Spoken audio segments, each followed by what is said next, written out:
Thank you so much, everyone, for joining us this evening. I'm very happy to be here with you. Let's take a moment to set aside whatever worldly activities have been occupying our time today, whatever has had us running around, whatever we've been up to.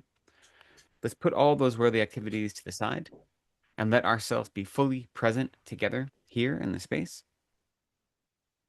This digital space we create for ourselves is a space of practice, right?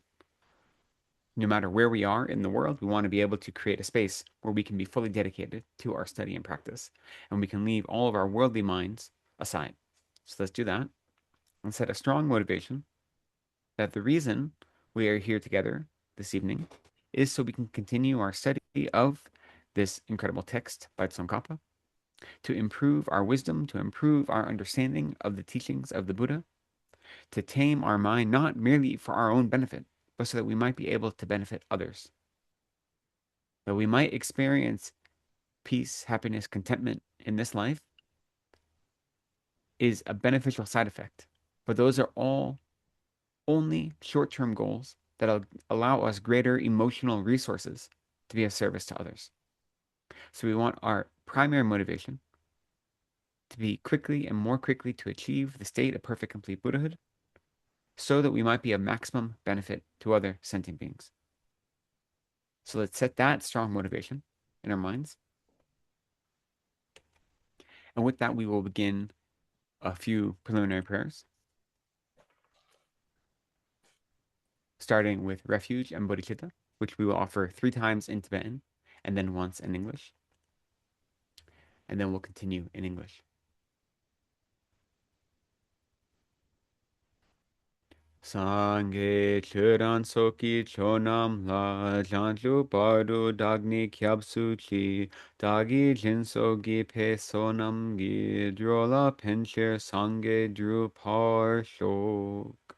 Sangye chiran soki chonam la janju bardu dagni kyabsu chi dagi jinso gi pe sonam gi drola pencher sangye dru par shok. Sangye chiran soki chonam la chanchu pardu dagni kyapsu chi dagi jinso gi pe sonam gi drola pencher sangye dro par shok. I go for refuge until I'm enlightened to the Buddha, the Dharma, and the Supreme Assembly. By my practice of giving and the other perfections, may I become a Buddha to benefit all sentient beings. May all sentient beings have happiness and the causes of happiness. May all sentient beings be free from suffering and the causes of suffering. May all sentient beings be inseparable from the happiness that is free from suffering. May all sentient beings abide in equanimity, free from attachment for friends and hatred for enemies. May all sentient beings have happiness and the causes of happiness. May all sentient beings be free from suffering and the causes of suffering. May all sentient beings be inseparable from the happiness that is free from suffering. May all sentient beings abide in equanimity, free from attachment for friends and hatred for enemies. May all sentient beings have happiness and the causes of happiness. May all sentient beings be free from suffering and the causes of suffering. May all sentient beings be inseparable from the happiness that is free from suffering. May all sentient beings abide in equanimity, free from attachment for friends and hatred for enemies. Reverently I prostrate with my body, speech, and mind. I present clouds of every type of offering, actual and imagined. I declare all my negative actions, accumulated since beginningless time, and to rejoice in the merit of all holy and ordinary beings. Please remain unto the end of cyclic existence and turn the wheel of Dharma for living beings. I dedicate my own merits and those of all others to the great enlightenment. Now we'll offer a mandala. We'll do this once in Tibetan and then once in English.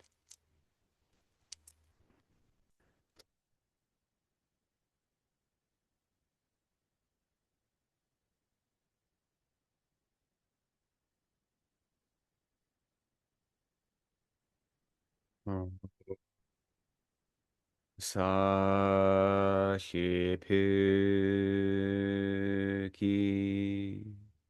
조이싱메토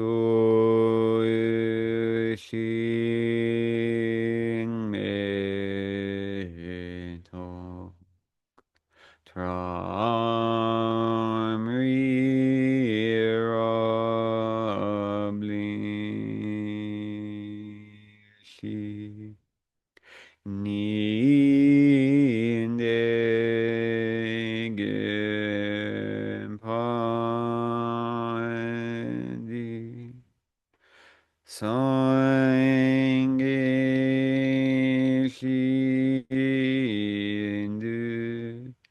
Mikte Oi Drokin Namandan Shin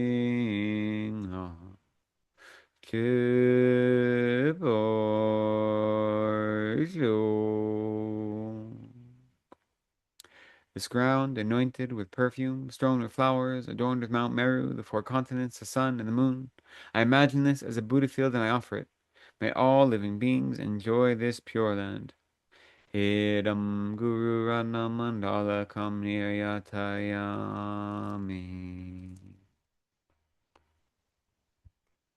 Continuing with praise to Shakyamuni Buddha.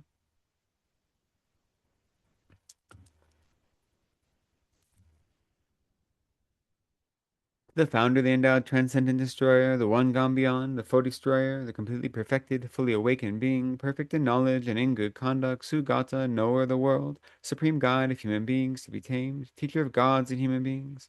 To you, the completely and fully awakened one, the endowed, transcendent destroyer, the glorious conqueror, the subduer from the Shakya clan, I prostrate, make offerings, and go for refuge.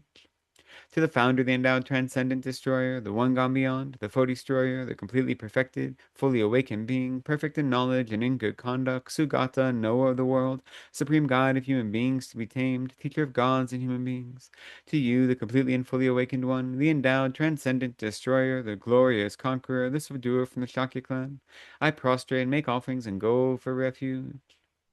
To the founder, the endowed, transcendent destroyer, the one gone beyond, the foe destroyer, the completely perfected, fully awakened being, perfect in knowledge and in good conduct, Sugata, knower of the world, supreme guide of human beings to be tamed, teacher of gods and human beings. To you, the completely and fully awakened one, the endowed, transcendent destroyer, the glorious conqueror, the subduer from the Shakya clan, I prostrate, make offerings, and go for refuge. When, O supreme amongst humans, you were born on this earth, you paced out 7 strides and then said, I am supreme in this world. To you, who were wise then, I prostrate. Wisdom, with pure bodies, form supremely pure, wisdom ocean like a golden mountain, fame that blazes in the 3 worlds, winner of the best, Lord, to you I prostrate. With the supreme signs, face like spotless moon, color like gold, to you I prostrate. Dust free like you, the 3 worlds are not, incomparably wise one, to you I prostrate. The Savior having great compassion, the Founder having all understanding, the field of merit with qualities like a vast ocean, to you, the one gone to thusness, I prostrate. The purity that frees one from attachment, the virtue that frees one from the lower realms, the one path, the sublime pure reality, to the Dharma that pacifies, I prostrate. Those who are liberated and who also show the path to liberation, the holy field qualified by realizations, who are devoted to the moral precepts, to you, the sublime community intending virtue, I prostrate. Homage to the Supreme Buddha, homage to the Dharma refuge, homage to the great Sangha, to all 3 ever devout homage. To all worthy of respect, bowing with bodies as many as all realms atoms in all aspects, with supreme faith I pay homage. Do not commit any non-virtuous actions, perform only perfect virtuous actions, subdue your mind thoroughly, this is the teaching of the Buddha. A star, a visual aberration, a flame of a lamp, an illusion, a drop of dew or a bubble, a dream, a flash of lightning, a cloud, see, condition things as such. Through these merits may sentient beings attain the rank of all-seeing, subdue the four faults, and be delivered from samsara's ocean, where they are perturbed by the waves of aging, sickness, and death. And now let's offer the Heart of Perfection Wisdom Sutra, the Heart Sutra, one of the condensed Prajnaparamita Sutras that help us align our minds with the wisdom that realizes emptiness. So we can make all of our practices dedicated to the 2 collections, right? The collection of merit, which is all those activities that are associated with compassion, bodhicitta, and the perfections, and then the collection of wisdom, right? We need both of these to subdue all of our afflictions and to achieve Buddhahood. I prostrate to the Arya triple gem. Thus did I hear at one time. The Bhagwan was dwelling on the massive Vulture's mountain in Rajagriha, together with a great community of monks and a great community of bodhisattvas. At that time, the Bhagwan was absorbed in the concentration on the categories of phenomena called profound perception. Also at that time, the Bodhisattva Mahasattva Arya Avalokiteshvara looked upon the very practice of the profound perfection of wisdom and beheld those five aggregates also as empty of inherent nature. Then, through the power of Buddha, the Venerable Shariputra said this to the Bodhisattva Mahasattva Arya Avalokiteshvara. How should any son of the lineage train who wishes to practice the activity of the profound perfection of wisdom? He said that, and the Bodhisattva Mahasattva Arya Avalokiteshvara said this to the Venerable Sharatvatiputra. Shariputra, any son of the lineage or daughter of the lineage who wishes to practice the activity of the profound perfection of wisdom shall look upon it like this, correctly and repeatedly beholding those five aggregates also as empty of inherent nature. Form is empty. Emptiness is form. Emptiness is not other than form. Form is also not other than emptiness. And in the same way, feeling, discrimination, compositional factors, and consciousness are empty. Shariputra, likewise, all phenomena are emptiness, without characteristic, unproduced, unceased, stainless, not without stain, not deficient, not fulfilled. Shariputra, therefore, in emptiness, there is no form, no feeling, no discrimination, no compositional factors, no consciousness, no eye, no ear, no nose, no tongue, no body, no mind, no visual form, no sound, no odor, no taste, no object of touch, and no phenomena. There is no eye element, and so on up to and including no mind element, and no mental consciousness element. There is no ignorance, no extinction of ignorance, and so on up to and including no aging and death, no extinction of aging and death. Similarly, there is no suffering, origination, cessation, and path. There is no exalted wisdom, no attainment, and also no non-attainment.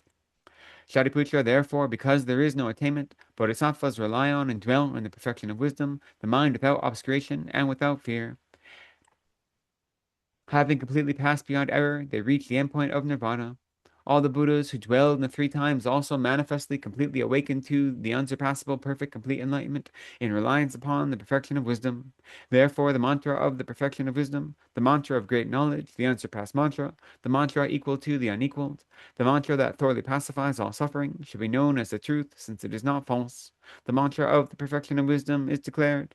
Tayata Om Gate Gate Paragate Parasamgate Bodhi Swaha. Shariputra, the Bodhisattva Mahasattva should train in the profound perfection of wisdom like that. Then the Bhagwan arose from that concentration and commended the Bodhisattva Mahasattva Arya Avalokiteshvara, saying, well said, son of the lineage, it is like that. It is like that. One should practice the profound perfection of wisdom, just as you have indicated, and even the Tathagatas rejoice.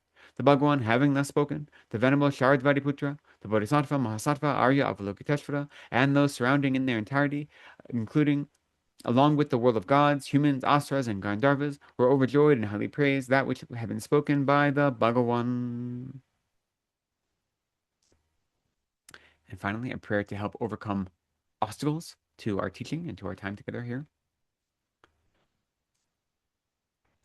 I prostrate to the gathering of the Dakinis and the three chakras who abide in the holy yoga of using space. By your powers of clairvoyance and magical emanation, look after practitioners like a mother her child. Akasamaratsa Shadara Samaraya Pe. Akasamaratsa Shadara Samaraya Pe. Akasamaratsa Shadara Samaraya Pe.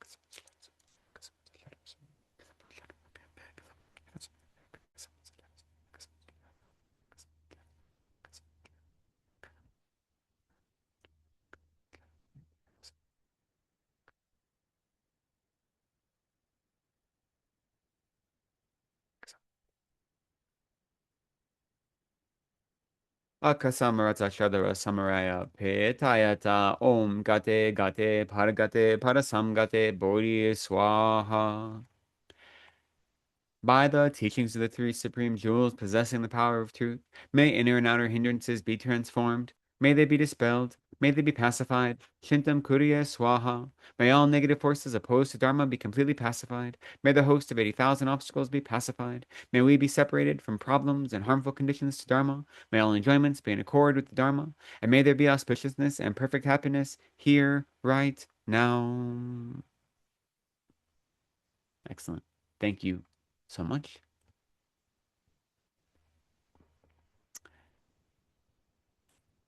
So I'm happy that we are able to come together again today to continue our study of this text. It's good to see all of you. Um, as usual, feel free to ask questions as we go along if necessary. We'll have some time at the end as well. I probably won't see you if you raise your hand, so you can interrupt me. That's fine. Also, this isn't a warning I've had to give recently, but now the monsoon season is on the way, and depending on the rain, sometimes my internet may cut out. It's happened a few times this week already. So let's hope that we've overcome the obstacle of weak internet. But if I disappear for a moment, I'll come back, okay? Or I'll do my best to come back, just to give you a warning ahead of time. So as we continue to study this incredible text of the entire path, how to get from where we are in samsara now to perfect complete Buddhahood, as taught by Shakyamuni himself, and then as organized by Atisha, and then this commentary by Lama Tsongkhapa. I'm going to reiterate that we have to constantly remember that our study and our practice have to be integrated, right? Our Saturday classes, we're going really deep into the study aspect, and this is a long text. It has a lot of words. It isn't in verse, right? And so we really need to work on bringing whatever it is we study into our everyday practice. And so, so far we have discussed the excellence of the text. And in discussing the excellence of the text, we also talk about what are the appropriate qualities of a student who's going to be studying that text, right? So there's this two-way street we have to recognize. When we talk about all the good qualities of the text, then we say, well, what does it mean to be a student who is appropriate to receive that text and to participate in a relationship with that text? And so the main qualities we discussed are avoiding the three faults, right, of a faulty vessel.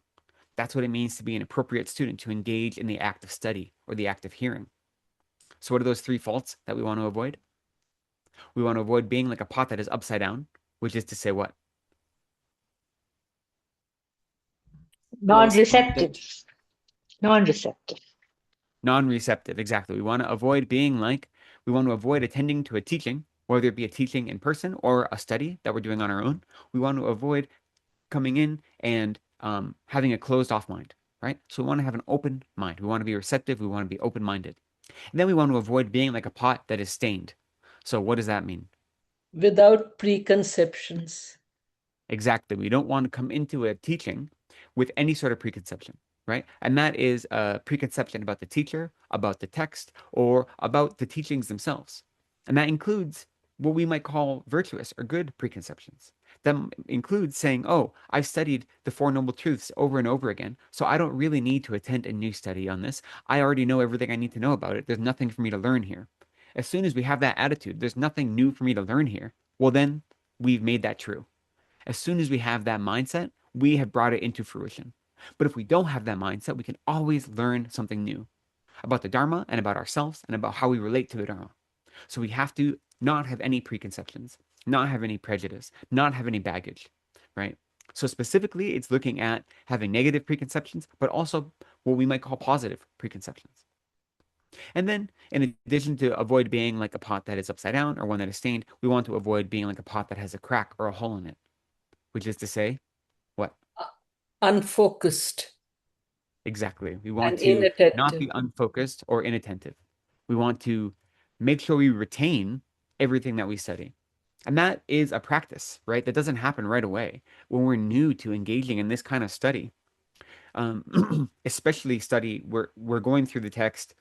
I mean, I know it may seem like we're going through somewhat slowly, but actually we're going through quite quickly compared to other ways that we could be studying this text and the ways that I've studied similar texts with my teachers here at the monastery. So when you study a text this quickly, to be accustomed to holding all of these things in your mind is difficult, right? So we need to practice getting more accustomed to holding all of these things. And part of that is through applying them. That's part of how we hold them. So that's the first thing to recognize is that when we stay, how does it mean to practice? If I want to take my study and I want to integrate it into my practice, how can I take the study of all of in this text, it talks about the great qualities of the text as well as the great qualities of a teacher. How is that helpful to me? Well, it's helpful, A, by reminding us that we should always have valid sources and that having a valid source for the Dharma whenever we engage with it creates inspiration in us and creates certainty that the text we're studying is pointing towards liberation and not pointing somewhere else. But in addition, to having that confidence that we should always be seeking out valid teachers and valid sources of information, it reminds us that there's this two-way street between the teacher and the student, between the act of study and the appropriate qualities that a student has to have. And in the same way, in the text, after studying the great qualities of a teacher and the greatness of the text and the greatness of the teachings of the Buddha in general, right? That they are always non-contradictory and that they're always personal advice, these two most important qualities of the teachings of the Buddha. Then their first step is understanding what it means to properly rely upon a guru. That's the first thing we studied. And that's most of what we covered last week and the week before. And when we think about proper reliance on a guru, it does tell us all of these different characteristics we should seek out in a guru, right? There's a list of 10, then a list of 5, and then finally it just says a guru that has more good qualities than they do negative qualities as the bare minimum. But in listing all these good qualities of a guru, it then reminds us what does it mean what are the characteristics we should have to be an appropriate student as well. So there are 3 characteristics that were listed in the 400 verses, is where we got them as a source to be an appropriate student, right? And the first one is that we are impartial. So that's very similar to being open-minded, and it combines being open-minded and it combines the aspect of being not prejudiced, right? But being impartial. We should be intelligent, which is to say curious and actually interested in learning and improving our mind and progressing on our spiritual path. And we should be diligent, or we should have earnestness. We should be putting effort into our study. So those 3 qualities are characteristics we need to embody when we're relating to a guru, but also when we're relating to the Dharma in general. That we should be impartial, we should be intelligent, and we should be diligent. We should be exerting effort, right?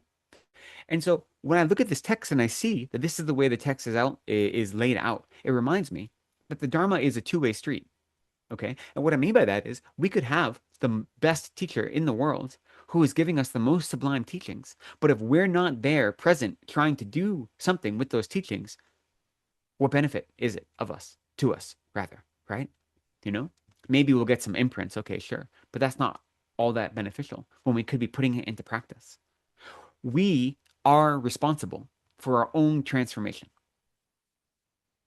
Our gurus guide us. They lead us, right? The teachings of the Buddha are the path that we follow. But we are responsible for our own transformation.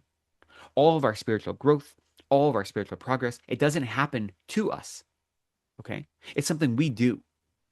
Now, we rely upon our gurus, and we rely upon the lineage of gurus, even if they're not our direct gurus, but the teachers like Tsongkhapa and so forth, and Atisha and Shantideva, Nagarjuna, and so forth. We rely upon them and their explanations, and their wisdom, and their practice, and their motivation, and their inspiration. We do rely upon all those things. But ultimately, we are responsible for our happiness. We are responsible for our sadness. We are responsible for our transformation and for our eventual Buddhahood. So it's a two-way street. The Dharma gives us everything. It's all there for us, but we have to then use it in a meaningful way. And so reading this text and seeing how, up until now, it's always given us these 2 aspects. Here's the importance of the text and the teacher. Here is what it means to be a student who is able to receive that text in a meaningful way. Here is how to properly rely upon a guru. Here is what it means to be a disciple who has all the right characteristics to rely on a guru in a meaningful way. It's always a two-way street because the Dharma is there for us to practice, right? Now, what we ended with last week was talking about, we'd already identified 2 weeks ago, I believe, the characteristics of an appropriate guru. And then what we ended on really last week was the advantages or how to properly rely on a guru, then the advantages to relying on a guru, and the disadvantages to incorrectly relying on a guru or not relying on a guru, right? And the important thing to remember about that whole, if there are any questions about that, we can go over the specifics. But the important thing to remember is, one, whatever way we serve the guru, whatever way we practice relying on the guru in body, speech, and mind, whatever that is, it is not for the guru's benefit. It's for our benefit, right? It doesn't matter what aspect of reliance or practice that may be. Whether it means making physical offerings to the guru, whether it means doing favors for the guru, whether it means our study and our practice, whatever it may mean, it's not for the guru's benefit. It's for our benefit that we do that. The guru doesn't get any benefit from being told how great they are, okay? From getting complimented, from receiving all these worldly goods. That that doesn't benefit the guru, not in any meaningful way. It benefits our minds to make those offerings, to do that practice. And of all the ways to serve our guru, the most important one, the prime, supreme way to serve the guru is to practice what the guru teaches, to follow the guru's advice. That's the most important thing to remember. If you really want to serve your guru, even if you don't have a direct relationship to a specific guru, but you're searching for one, any teacher you hold in high regard, whether you consider them a guru or a spiritual instructor, or just a teacher you have respect for from afar, you know, the best way to pay homage to them is to put into practice the advice they give. That's the most important thing we can do, to rely upon a guru in the correct way.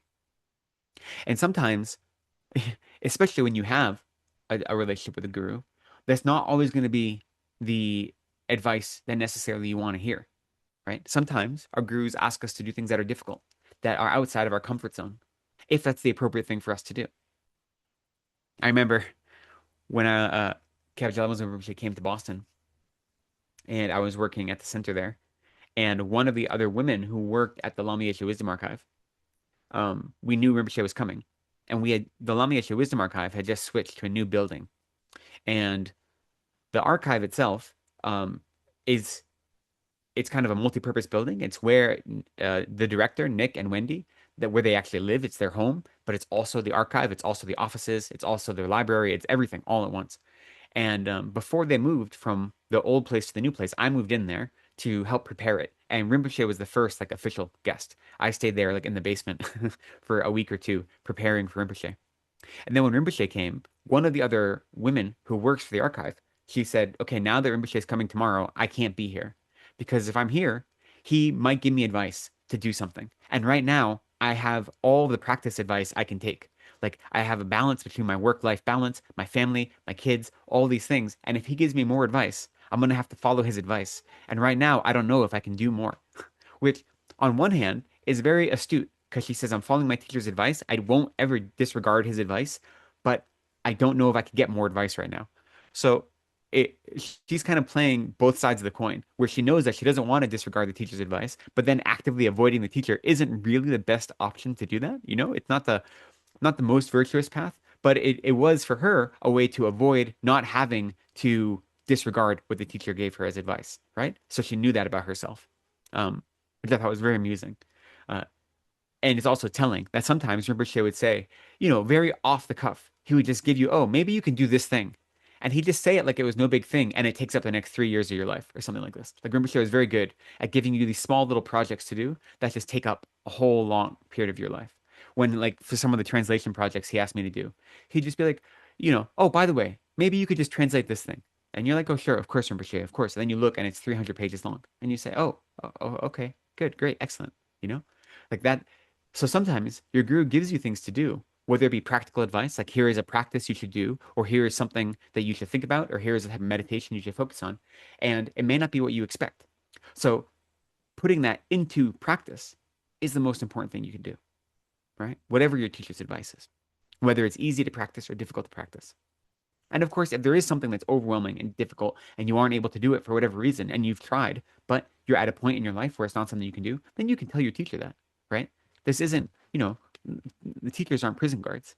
If the teacher says, I think it's best for you to go do a 1 month retreat, like really important for you to go do a 1 month retreat, and you try to do it and you either don't have the funds or you don't have the vacation time or you don't have whatever the resources are, and you say, I'm trying, I really want to, but I'm not able to do it this year. I'm not able to do a retreat this year. The teacher isn't going to be mad at you, right? You're putting effort into the practice and you're being honest. So that's what's most important. And then in the same vein, we're taught all the disadvantages to improperly relying on the teacher. And I won't go through that list here, but what is important to remember when we think about those things, the reason we meditate on them is it helps inspire our confidence and faith that relying on the teacher is the proper path. It's again important to remember that any of the negative consequences of improperly relying on a teacher is not punishment, right? It doesn't have to do with us being judged as being bad students, and it isn't our teacher punishing us. What it is the recognition that a teacher is the root of our path to liberation. Our teacher is kinder to us than Shakyamuni Buddha because they are here to give us the teachings we need face to face. And therefore, they are the object upon which we can accumulate the most merit. But then to go against their wishes is also equally heavy in terms of non-merit or demerit, right? So it has nothing to do with us being punished. It has to do with recognizing cause and effect. If there's a very virtuous object, and in relation to that object, you engage in the opposite of what you should be doing, you engage in non-virtue, it's heavier by virtue of the object, right? So when you study that and meditate on the disadvantages of improper reliance on a guru, just remember, it's always important. This is not punishment. This is not someone saying you're a bad person, and this is not, being chastised by our guru. This is just how karma works, right? This is the law of cause and effect. And remembering that is important because otherwise we can develop this attitude where, I'm doing my best. Why is my guru punishing me with these bad experiences? It's not the guru punishing you. It's cause and effect, right? Karma is indifferent in that way. There's no judge. There's no creator. There is no executioner who's doling out karma. It happens as a result, the natural result of our actions. And karma is heavier or lighter depending on how strong our actions are, how focused we are, if the actions are complete in all aspects, and depending on the object against which those actions are performed. So those are the important things I think to remember when we think about how to properly rely upon a guru. Is that the best service we can offer a guru is to follow their advice. All of the service we offer, whether it be offering a body, speech, and mind, whatever it may be, is not to benefit our guru, is to benefit us. And any improper reliance and any negative consequences that come as a result of improper reliance is not punishment from the guru. It is just the natural result of cause and effect of karma, how karma works.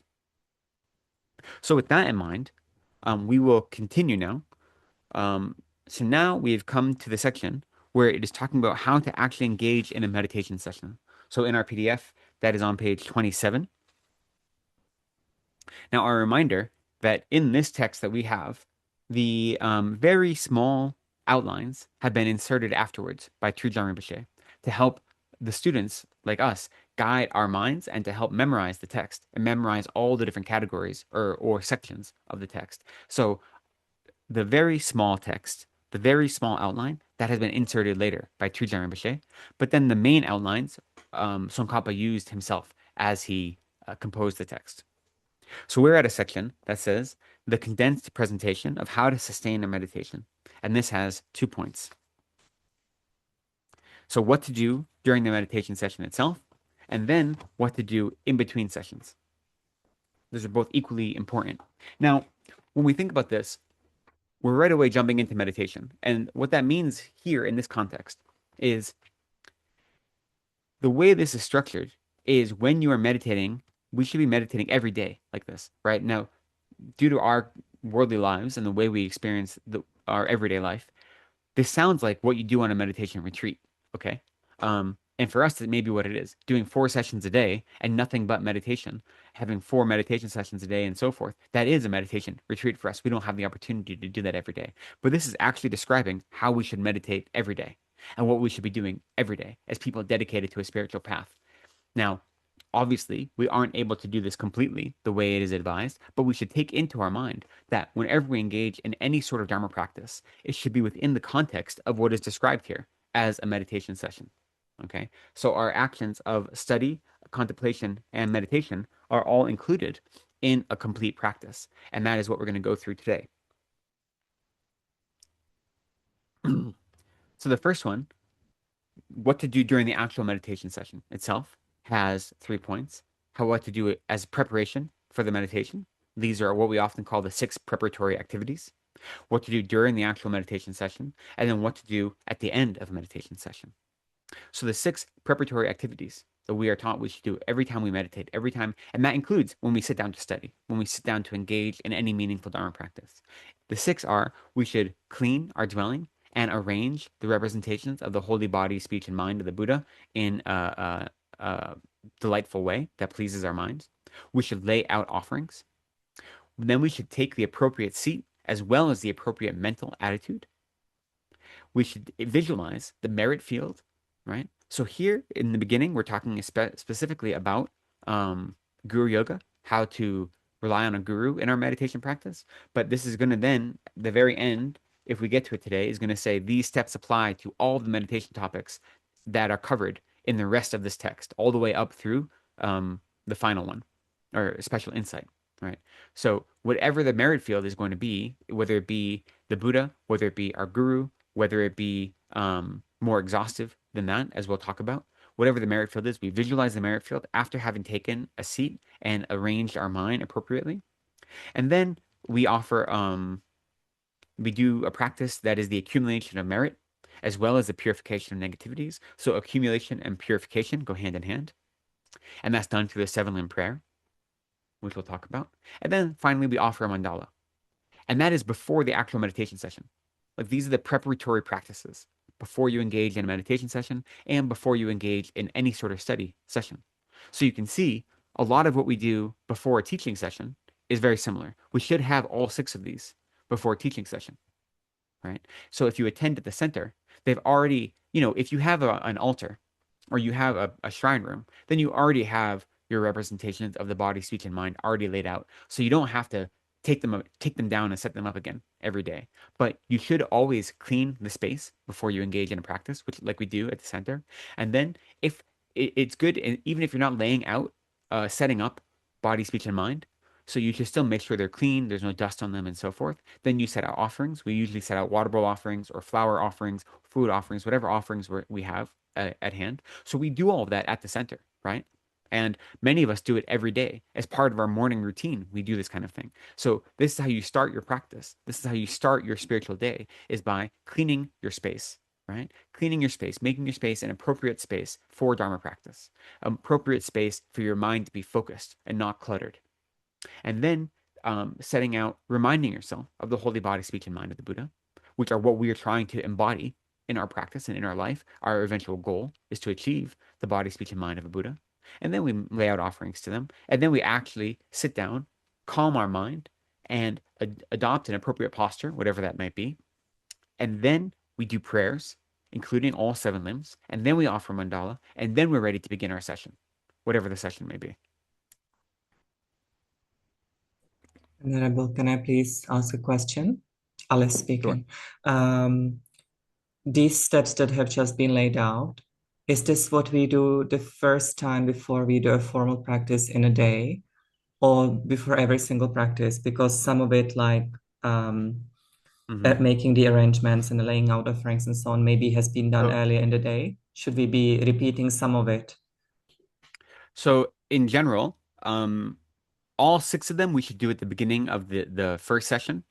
And then it depends on what your practice is like during the day, right? If you're in retreat or if you're not in retreat, it's going to be different. But at the beginning of every meditative session, you should at least um, try to do uh number five, right? Or number six, number four, number five, which is you take an appropriate seat, you put your mind in an appropriate place, and then you do a number of prayers to help accumulate merit and purify negativities. So offering refuge, bodhicitta, and a seven limb prayer should be a preliminary you do before every one of your sessions, even if it's just a quick prayer and not anything extensive. So that should precede every one of your meditation sessions, every one of your Dharma study practices, and like that. But in general, all six of them, you should do it the first time, and you don't have to do them every time at the, like that. Thank you so If much. if you are in retreat, then you can do something more exhaustively, right? Okay, if you're doing something that's a more intentional practice, then you can expand your practice in that way. And there are different ways to expand your practice, so we can talk about that. But in as a general rule, like you said, you don't have to put out water bowl offerings every single time you sit down to meditate. You do it in the morning, and then in the evening you take them back again, right? Like that. So you don't have to do it over and over and over again. You can, though. So continuing with the text, it says, following the life story of Serlimpa, you should clean your dwelling and you should arrange the representations of the exalted body, speech, and mind. That's the first step. So, Serlimpa being Dharmakirti Sri, one of Atisha's teachers and his main teacher, Bodhicitta, he's known for having an exceptionally clean space. That's what all of the teachings of studied today. That's why he's referenced here. He's known as being very meticulous in cleaning his space. But we also have this great example, right? Why do we clean our space? And one is just respectful, right? It's just being respectful. If you're going to a place where you're focusing on actually achieving the purity of Buddhahood, you don't want to be in a messy place. And if you're inviting all of the Buddhas to come to your presence, to be part of your practice, you want to receive them in an appropriate way. So there's just everyday respect. You want to be as cordial as you can in that way.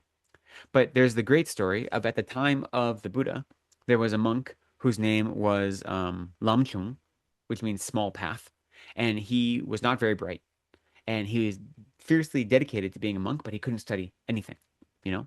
No matter what he tried, he'd just forget. The Buddha tried to advise him even to just recite Om Mani Padme Hum. And after Om Mani, he'd forget Padme Hum. And if he remembered Padme Hum, he'd forget Om Mani, like this, okay? Um, so then the Buddha said, well, you can serve the monastery by cleaning.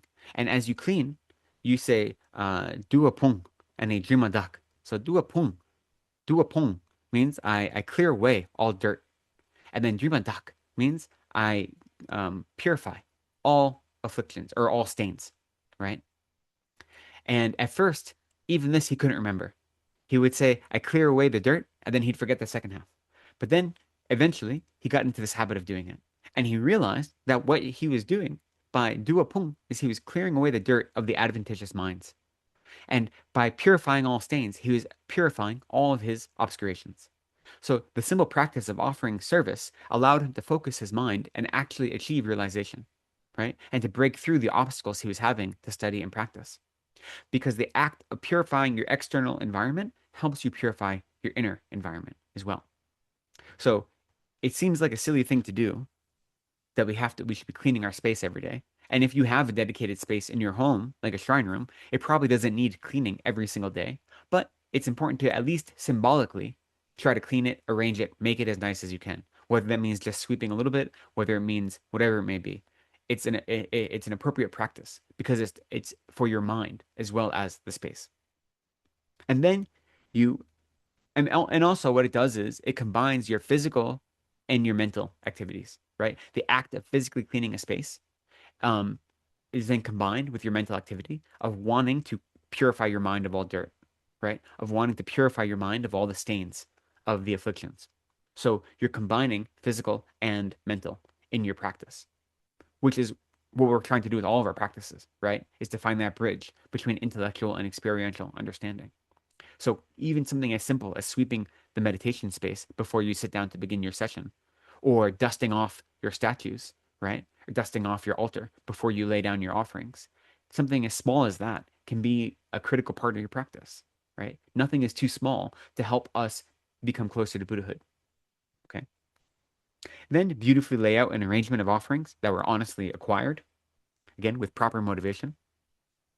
Make sure that you're making these offerings not because you want to impress anyone, not because you want your shrine room or your prayer room to look very fancy, but because you're making offerings to the Buddha, Dharma, and Sangha, and to the representations of the body, speech, and mind of the Buddha, right? So make sure your motivation is proper when you lay out your offerings. Then on a comfortable seat, straighten your body. Assume a suitable position in cross-legged or half cross-legged posture, making sure that your mind is suffused with taking refuge and bodhicitta. So this is adopting an appropriate posture and an appropriate mental attitude, right? So again, we can adopt whatever posture we need to, depending on our bodies and on our space. But the whole point is that our posture should be one where we are able to comfortably engage in this Dharma practice for a length of time and not be distracted, right?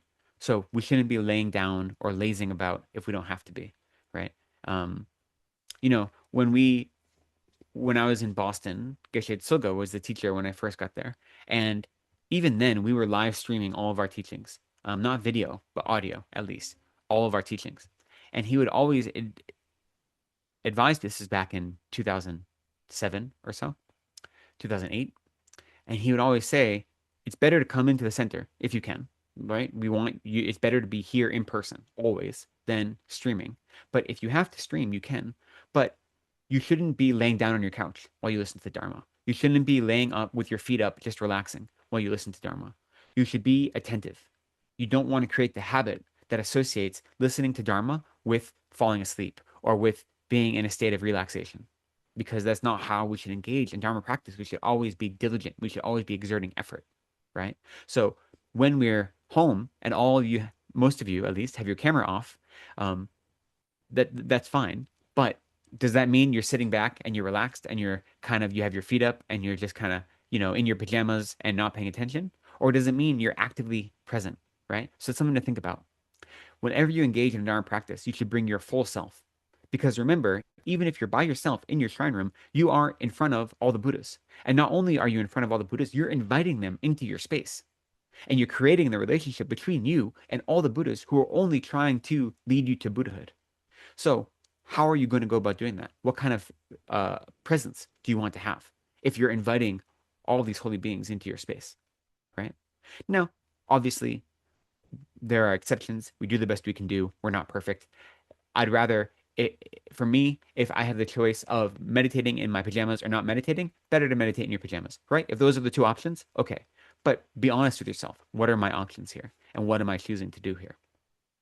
So you assume a physical, you put your body in the right physical posture, whatever that's going to be for you. And then along with that, you adopt an appropriate mind. So here it says a mind of refuge and bodhicitta. So as we were saying, at every session, once you adopt your seat, whatever it is, then you put your mind towards refuge and bodhicitta. You don't have to recite a prayer to do this, but it's easier, right? To get into the habit of reciting a refuge prayer, a bodhicitta prayer. And then the four immeasurables as well often.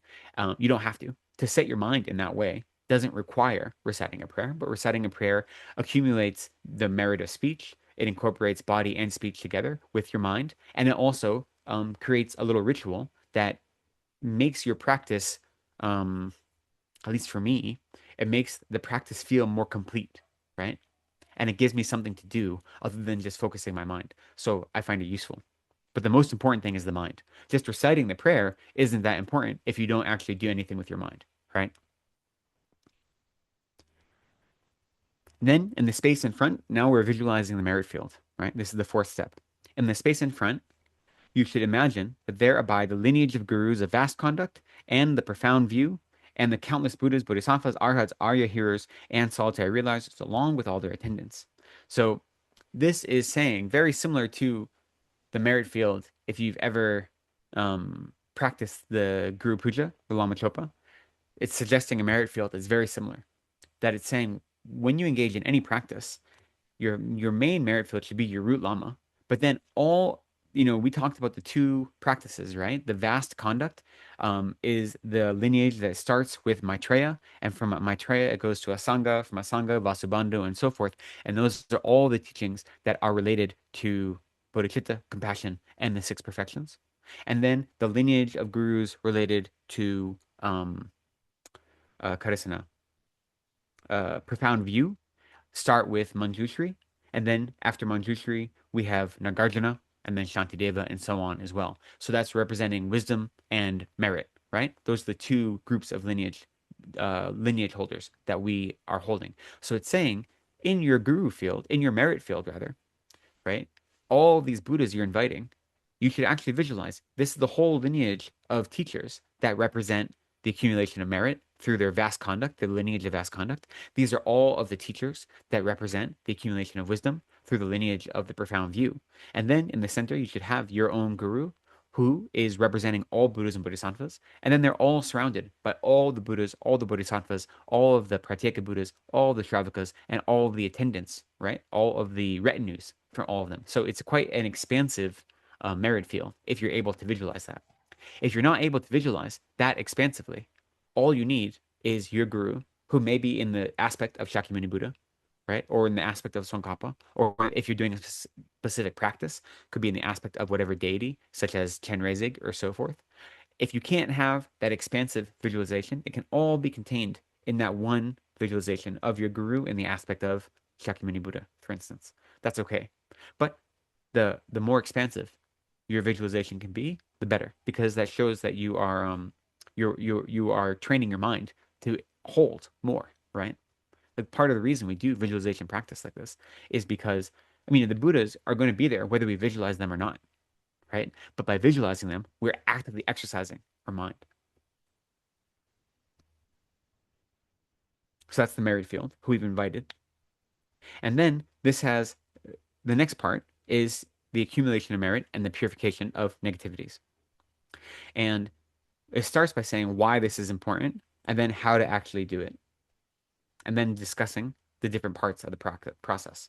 So we start by saying it is exceedingly difficult for paths to arise in your continuum. So by paths, we mean realizations, right? It is exceedingly difficult for paths to arise in your continuum if the favorable conditions for their arising, which is to say the two collections of the collection of merit and the collection of wisdom, if they have not been accumulated, and their adverse conditions, the obscurations, have not been purified. Therefore, you need to purify the mind by means of the seven limb practice, which brings together the key points of accumulation and purification. Right?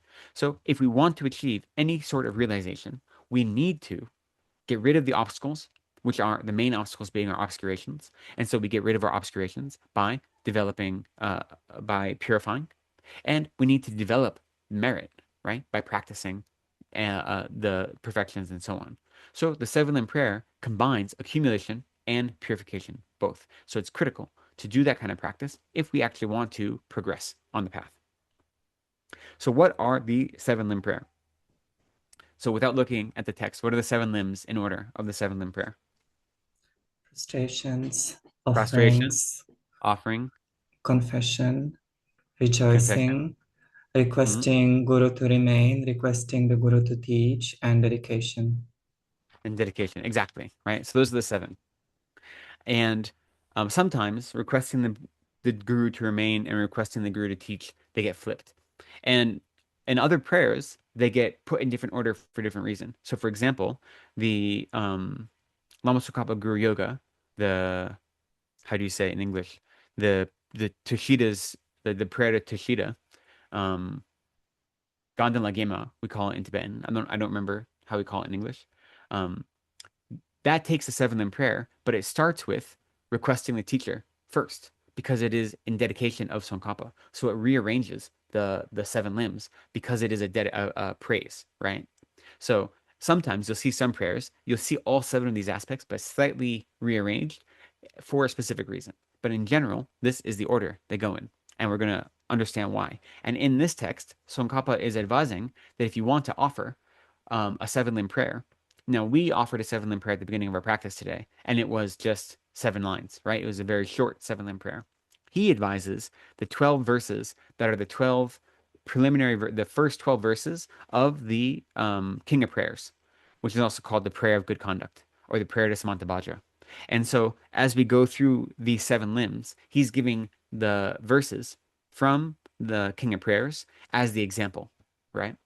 And so the first four verses of the King of Prayers are verses of prostration. Then the next three verses are verses of offering. So that gets us to seven.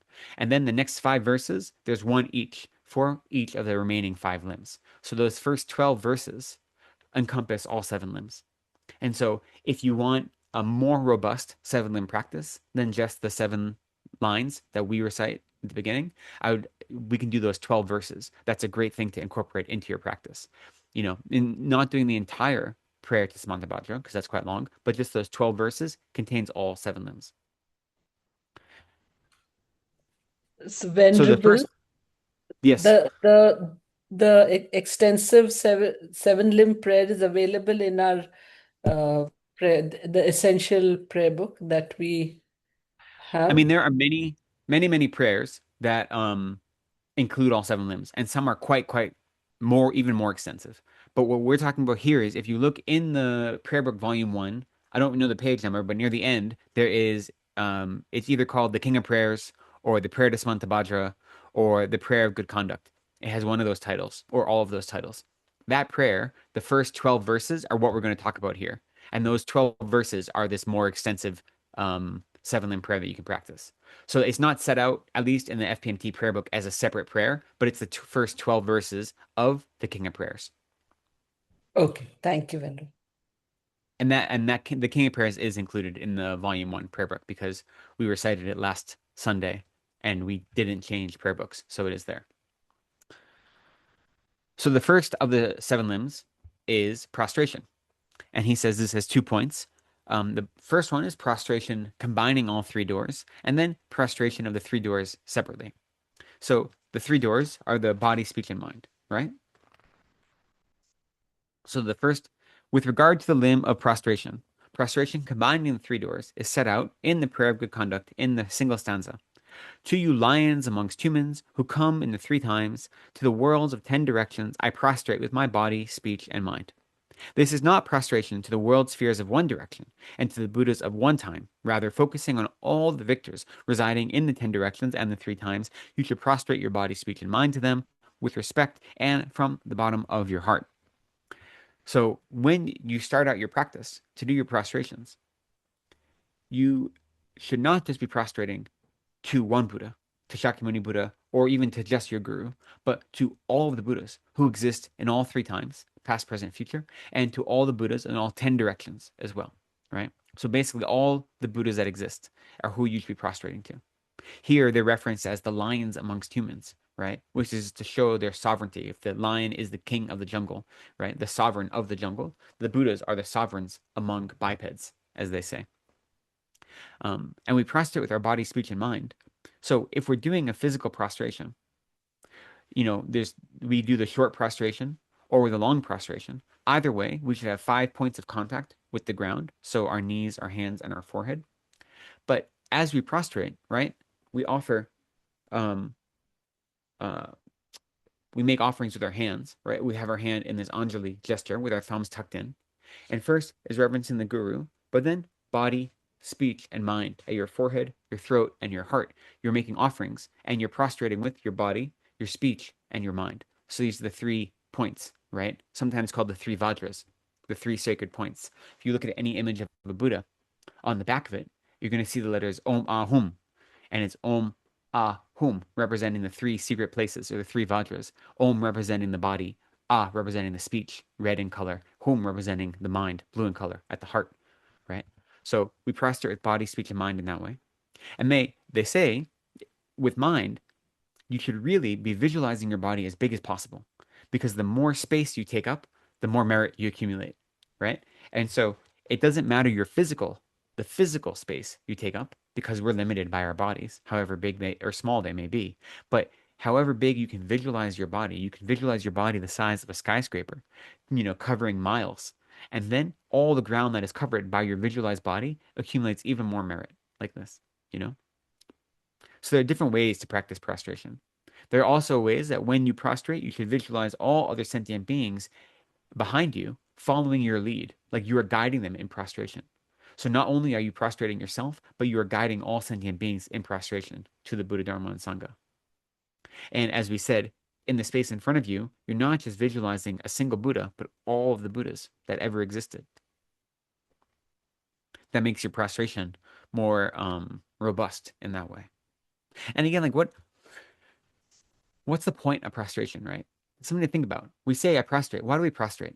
What does it mean to lower ourselves like this?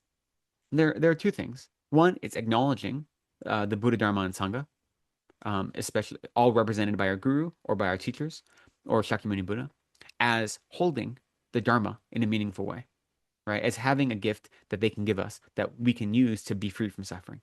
So it's a sign of respect. But it's also about humility, right? And again, the humility is for our benefit. It's not for the teacher's benefit. It's not for the triple gems benefit for us to be humble. But the more humble we are, the more capacity we have to grow. The greater our opportunity for transformation, for growth, for revolution, if we're humble. If we think we know everything, then it's very difficult, right? So by prostrating yourself, what you're doing is you are saying, I have more to learn, and I recognize that the triple gem, the sources of refuge, are how I can learn that, whatever it may be. So prostration isn't just about showing respect, though that is quite important. It's also about developing a mind of humility, and it's about opening ourselves up to all the opportunities the Dharma has to offer us, and not being closed off to them. So prostration is really, really powerful. Um, I haven't done it myself, but I know people that have done a practice of 100,000 prostrations, and usually they've tried to do it at the Mahabodhi stupa in Bodh Gaya, And I know a few friends who've done that. And they've all talked about how remarkable it is. It's exhausting, especially getting into the habit because you have to go in the morning and you spend all day there doing prostrations. And like getting into that habit of doing it is very difficult, right? You're not, even no matter how fit you are, your body is not used to doing that many prostrations in a day. And it takes, weeks to do 100,000. But once they've done it, they say, everyone I know that has done any extensive prostration practice, that it does something to their mind that you can't really explain otherwise. And if any of you have practiced the 35 Buddhas prostration, where you do a whole lot of prostrations, or if you've done a Nyungne, where there's a whole section in the Nyungne where you do lots of prostrations, it's not the same thing as 100,000, but I'm sure you've had that experience that by using your body and your mind together and pushing your body in that way, actually it's helpful to your mind. At least it is for many of us.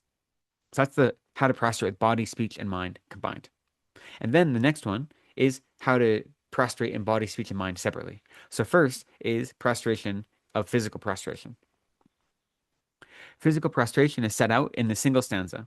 With the powerful prayer of good conduct, directly perceiving all the victors with my mind, bowing deeply with as many bodies as atoms of the worlds, to all you victors I completely prostrate. You focus on all the victors belonging, so victor here, Gyalwa, right? Victorious one, Buddha. So this is referencing all Buddhas. You focus on all the victors belonging to the directions and times as the objects of your mind, as though you directly perceive them. Emanating your own body in manifestations as numerous as the tiny atoms, you should prostrate yourself. Furthermore, having generated the power of faith in the good conduct of the objects, you should be motivated by that. So part of your motivation for practicing is you visualize all the Buddhas in front of you, and then you develop profound faith in all of the good qualities that those Buddhas embody. And by seeing all those good qualities, that inspires you to want to prostrate to them, right?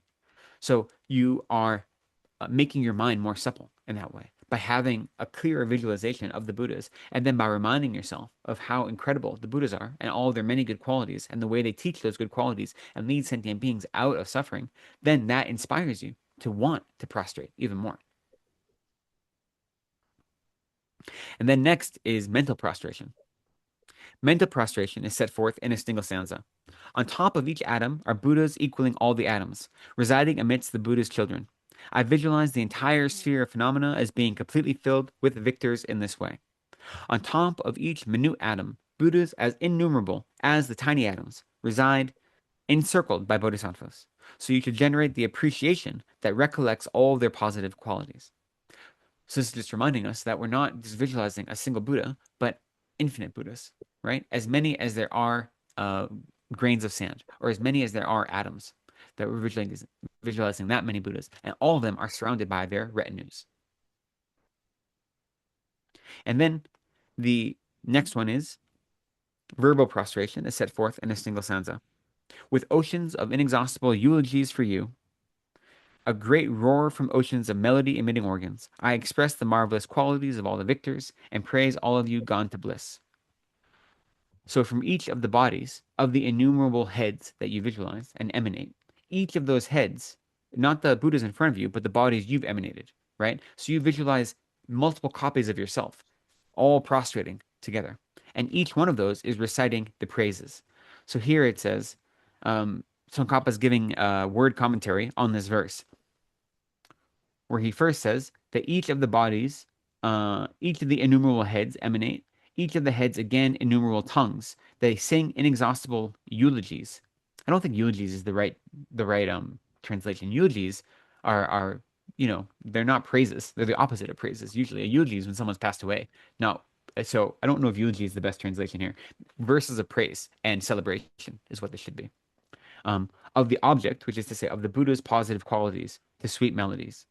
And here the term melody means praise. And when it says organ, so melody emitting organs, it means tongues. So that means all of the praise, the mouths that cause praise, right? And the word ocean, where it says oceans of inexhaustible praises for you, oceans just means a lot, many, a great number. So here it's showing us that prostration in body, speech, and mind isn't just the physical act of prostrating, right? That is an important part of it, but also you have to have the mental act of visualizing the Buddhas in front of you, visualizing as many Buddhas as you can, realizing they represent all of the Buddha, Dharma, and Sangha, and that visualizing yourself as large as you can with as many manifestations or copies as you can. So your mind is doing this active prostration. And then as you prostrate, you should be singing the praises of the Buddhas, right? So often when we prostrate, in our prayer book, and Lama Zopa Rinpoche advises us to recite this prostration mantra, Om Namo Manjushri, Namo Sutra, Namo Uttamashriya Swaha, like this. There are other mantras that we're sometimes advised to recite when we prostrate. But if we're not reciting a mantra like that, we should still visualize that we and all of the manifestations that we've thought of as ourself are reciting praises to the Buddhas as part of the prostration. Because the recitation of praise is a type of prostration as well, right? So reciting praises to all the Buddha's good qualities is a type of prostrating to the Buddhas. That's a prostration in speech. So really, we do all of these at the same time, right? We should always, when we do a prostration, we prostrate with body, speech, and mind together. But here in the prayer of good conduct, it separates them out just to show us that they each have different aspects. But whenever you do a prostration, you should be striving to prostrate with body, speech, and mind simultaneously. So next, after prostrations, so prostrations have generated respect for the objects of our prostration, which are the infinite Buddhas. We have humbled our minds. We have prepared ourselves to be an appropriate vessel to receive whatever teachings and whatever blessings that they might be offering us. And next, we make offerings, right? That is the next thing we do. And so here, there are two types of offerings that we make. We make what are translated here as surpassable offerings and unsurpassable offerings. This could also be translated as, I suppose, worldly offerings and otherworldly offerings. So basically, the offerings that regular sentient beings make, and then the offerings of Buddhas and Bodhisattvas. So the first one is surpassable offerings.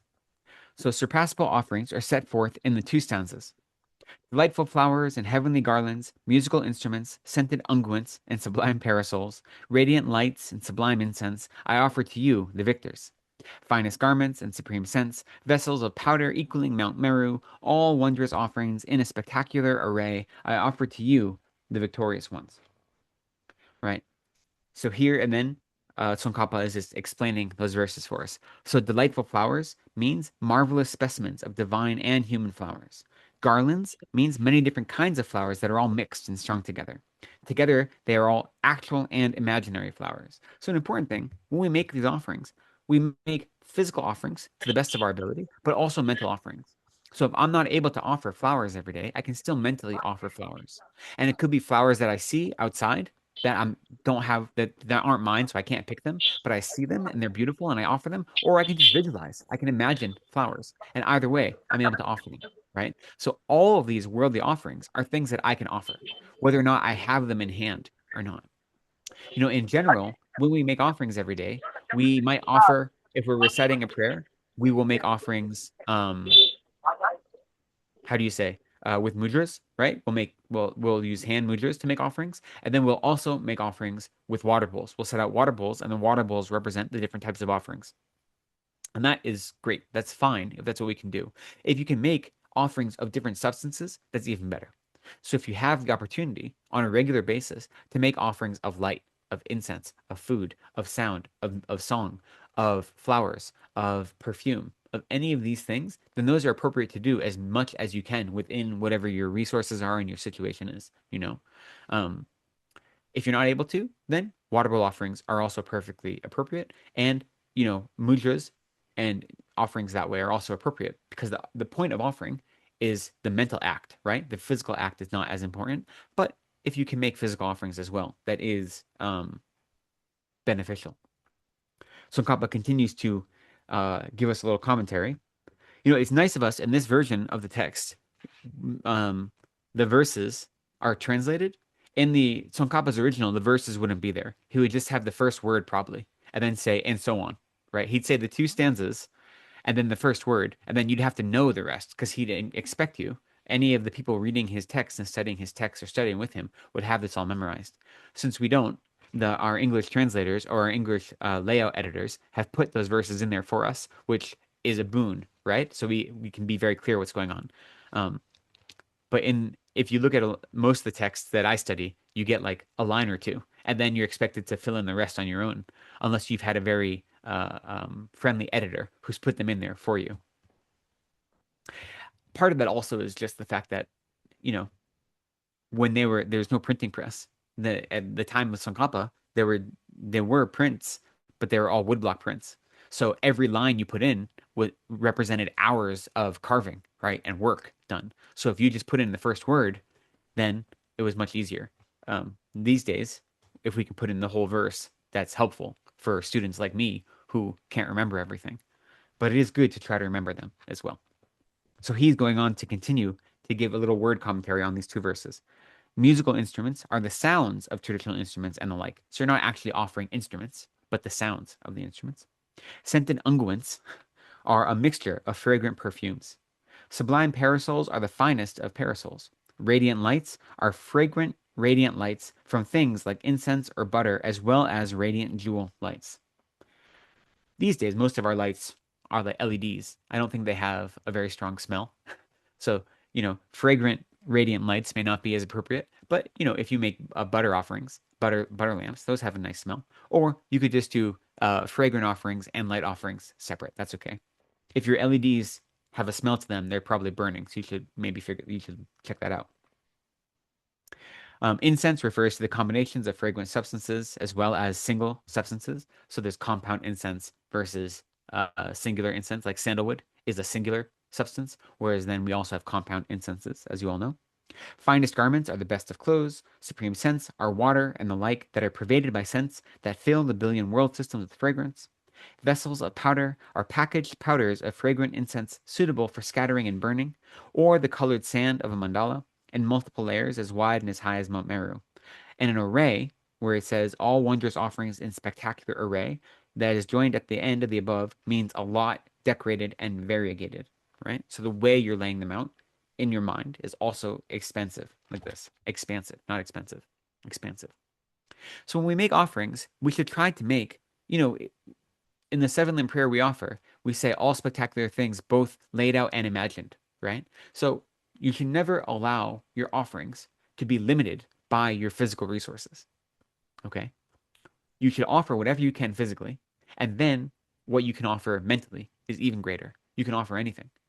And when you get into the habit of it, it becomes really powerful. If you go somewhere and you see something beautiful, your first thought should be, I offer that to all the Buddhas, and I offer that to my guru. When you see a beautiful, vista, when you see a beautiful flower, right? When you see anything that brings joy to the mind, you say, I offer this amazing thing to all the Buddhas and Bodhisattvas. I offer this to my guru. When you go to a nice restaurant, right, and you see a delicious meal, I offer this to all the Buddhas and Bodhisattvas. I offer this to Triple Gem. I offer this to my guru. So even if it's something you don't own, you can offer things you don't own, which doesn't mean you're stealing them. It means that you're mentally offering them, right? So those are the surpassable offerings, which are the offerings that are pleasing to the senses, to the five senses, and they're worldly offerings. That's what we mean by surpassable offerings. The offerings that are pleasing to the five senses and are worldly offerings. The next is the unsurpassable offerings. So these are the offerings of the Buddhas and Bodhisattvas. And the unsurpassable offerings are set forth in a single stanza, which just says, offerings unsurpassable and vast, visualized for all the victors. By the power of my faith and good conduct, I prostrate and offer them to all the victors. So all this is saying the unsurpassable offerings are those offerings that are emanated by Buddhas and Bodhisattvas. So we don't have the capacity to offer or emanate as infinitely vast offerings as they do. Never mind visualized, but actual offerings, right? So that includes offerings of practice, offerings of realization, offerings of meditation, and so forth, that the Buddhas and Bodhisattvas can offer that we can't offer. So those are the unsurpassable offerings, the pristine offerings, that even though we haven't achieved those realizations, even though that isn't part of our practice, we can still offer that as a type of offering, as a type of service, as a type of praise, right? So we offer all the worldly offerings as well as all the spiritual or otherworldly offerings.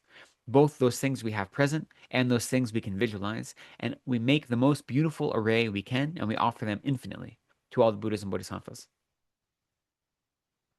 Since the surpassable ones are the offerings of worldly beings, This here is everything good. So this here being the unsurpassable offerings is everything good that is emanated by powerful beings such as bodhisattvas. So that is how he's describing what is meant by unsurpassable and vast offerings.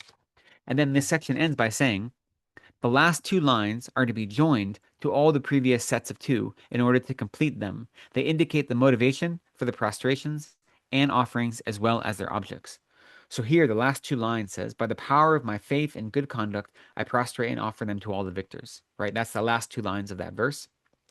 So he's saying that you should take those last two lines and conjoin it to all the other verses as well, is specifically the two other verses of offering, right? So the surpassable offering is in two verses. You should conjoin these two lines with it. Maybe not actually when you recite it, but in your mental practice, because it's saying the power of my faith and good conduct. So here, good conduct, this often gets translated as the Bodhisattva's conduct in some translations of this prayer by the power of my faith in the Bodhisattva conduct. That's how it's often translated. I think that's how it's translated in our version.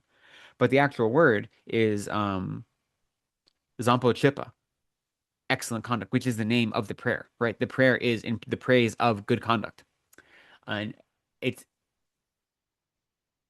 the power of my faith in it is recognizing that engaging in these virtuous activities, engaging in the teachings of the Buddha, is what brings us to Buddhahood by accumulating merit and wisdom. And so my confidence and faith in the teachings of the Buddha and in all of the activities that are in alignment with the teachings of the Buddha, having confidence in that, those what make my offerings more powerful, right? Because my offerings are based in my faith of the Buddha, Dharma, and Sangha, and the way that the Buddha, Dharma, and Sangha are the only opportunity, or excuse me, the only sources of refuge that will lead me to Buddhahood and free from suffering. So faith in that is what then empowers my offerings. And then when I make prostrations to all the Buddhas, and when I make offerings to all the Buddhas, it's imbued with that faith, which makes them more powerful, right? So he's just saying that those two lines that end that verse, um, that mental attitude that is represented in those two lines, we should include with all the verses before it. And then the remaining 5 practices each get a single stanza, right? So now we've gone through the first 2. We had 4 verses of prostration. And the reason we had 4 is to, again, show that prostrating with body, speech, and mind, even though we always do it together, they are separate, right? And so we do the different types of prostration that we do simultaneously. That was taught. And then the types of offerings that we make are the worldly offerings as well as the unsurpassable offerings, right? The offerings that we have access to due to our own practice and our own merit, as well as the offerings that are outside of our current realm of experience, such as the things that the Buddhas and Bodhisattvas would offer. We can still offer those mentally. So those were the first 2 practices of the 7-limb prayer. Next is the confession. So the confession of negativities is set forth in a single stanza. Whatever negativity I have done with my body, speech, and likewise my mind, overwhelmed by attachment, anger, ignorance, all these I confess one by one before you. In dependence on the cause, which are the 3 poisons, and by means of the 3 bases, which are the body, speech, and mind, and so forth, the nature of the negativities is that I have done them. That is to say that I have actually created those negativities, or I have made others create those negativities, or I have rejoiced in others creating those negativities, all of which are generally subsumed under the phrase, whatever I have done. If through recollecting their faults, you regret those done previously and sincerely confess them, with a mind intending to refrain from them in the future, the increase of deeds done earlier and the continuity of future occurrences will be severed. So what this is telling us is first, when he says, whatever negativity I have done, doesn't just mean the actions you have done physically. It also means the actions you have told others to do and the actions you have rejoiced in that others have done, right? So those all are contained within that phrase. Any negative actions that you rejoice in, you accumulate the negative karma of that.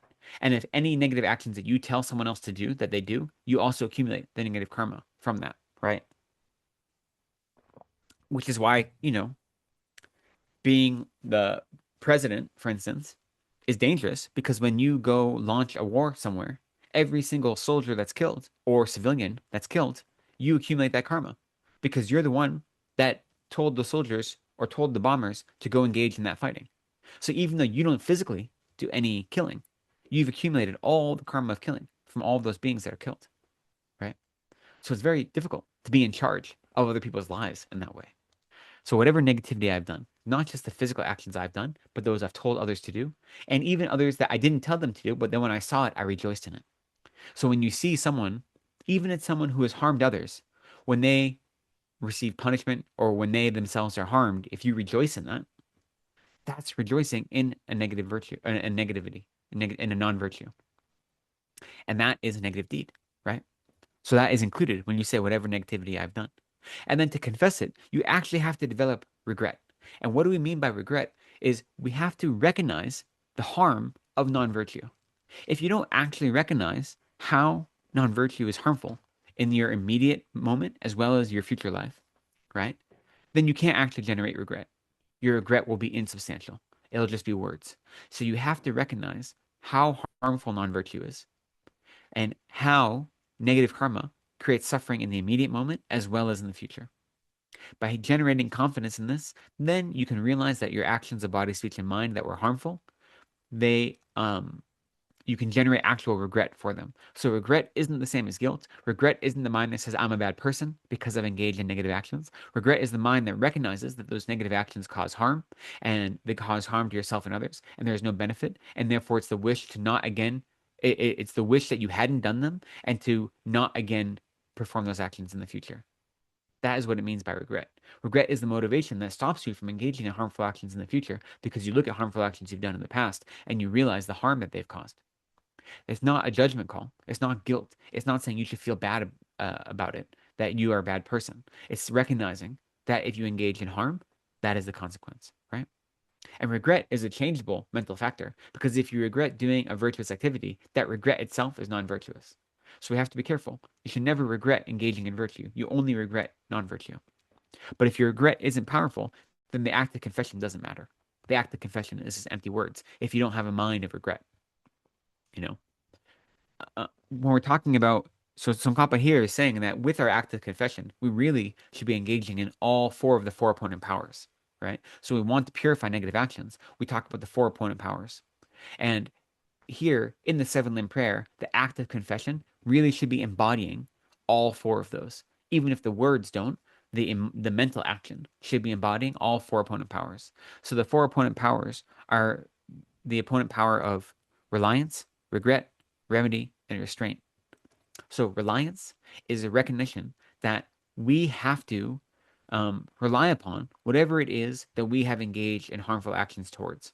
So when we engage in negative karma or non-virtuous actions, it's either in response to a sentient being or in response to a Buddha or holy being, right? So in response to a sentient being, we should be developing a mind of bodhicitta. That is relying on a sentient being to bring us closer to Buddhahood is by developing a mind of bodhicitta. Any non-virtue we've created in relation to a Buddha or Bodhisattva, then that means we should rely on them by developing a mind of refuge. So when you start a practice of purification, you start with refuge and bodhicitta. And we call it reliance in the same way that when you fall down, you have to push up off the floor to get back up again, right? The floor is what maybe you hurt yourself when you fell down and the floor is what caused you harm, or the earth, they say, the sa.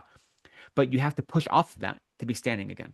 So in the same way, if we've engaged in non-virtue with relationship to Buddhas or relationship to sentient beings, we have to then develop a reliance upon them to purify that negative action. So we do that by generating a mind of refuge and bodhicitta.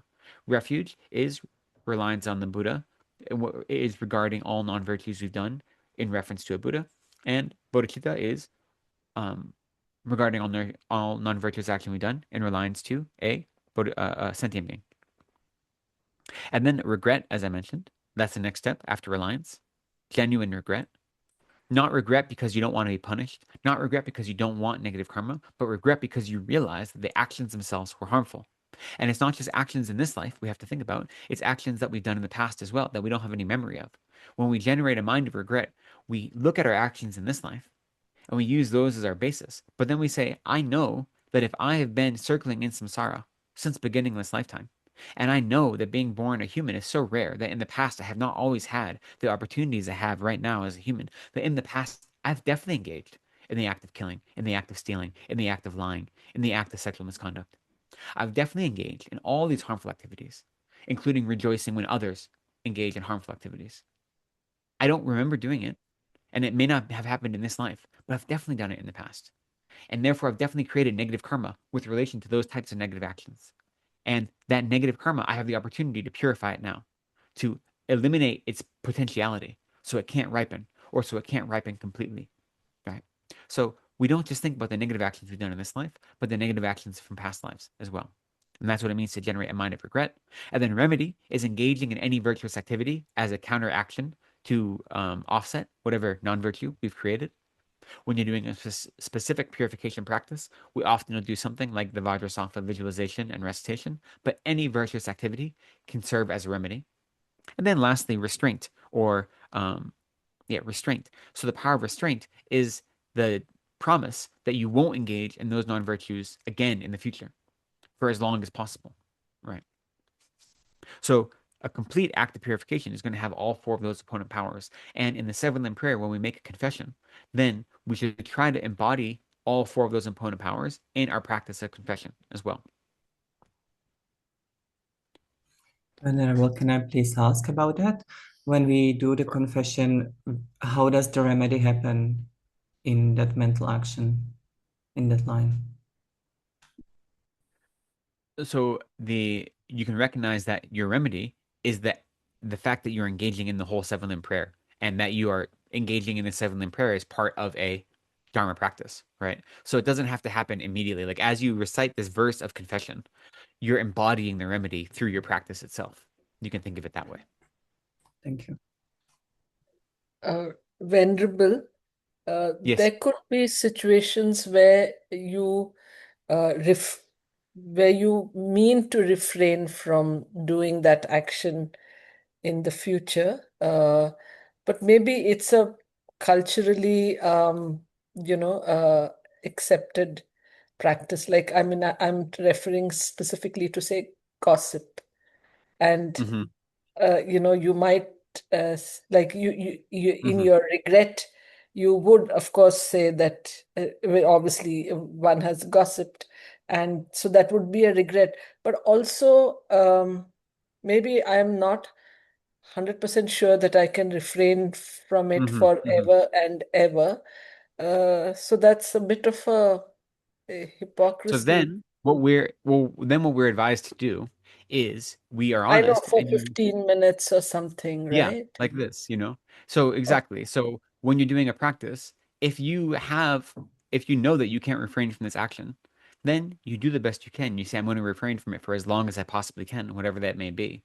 And if it is something, I know gossip is such a big one because it's something we all are so accustomed to and it is so culturally normalized, right? Um, Gossip or idle chatter. Then what you can try to do is specifically think about it and every week try to increase the amount of time. So you can say, when if you do purification, let's say you do purification every night, which is what we're advised to do, then at first you say, I'm not going to gossip the rest of the night tonight, right? Maybe the purification, your meditation is like more or less the last thing you do that night. So that's pretty good, right? You got a few hours that you're just going to go to sleep. So it's pretty easy, right? So you say, I'm not going to gossip at least for the next 12 hours. Okay, let's say that. And then you do that for a week or a month or however long. And then you say, okay, I'm not going to gossip for at least the next 24 hours. And then you can increase it. We're going to make mistakes, especially with things like gossip. Hopefully, we won't make mistakes with things like killing or sexual misconduct. Like those are easier to avoid in this life. But things like gossip and things like developing anger. We're angry. I have anger all the time. You know, I have desire all the time. My mind is filled with all the afflictions, right? I do my best to subdue them. I do my best to not act on them, to recognize them when they've come into my mind and make sure that they don't guide my actions. But I still have the afflicted emotions, right? I'm a sentient being. I'm an ordinary sentient being. Um, uh, so therefore, we do the best we can. And then when we aren't able to live up to those promises, we develop genuine regret. not just lip service, genuine regret, and we do the best we can, however that may be, you know? So with the things like, I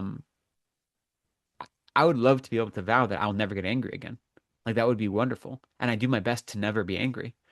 That's not realistic insofar as I'm an ordinary sentient being who has not overcome anger yet, right? I'm trying to all the time, but I'm not.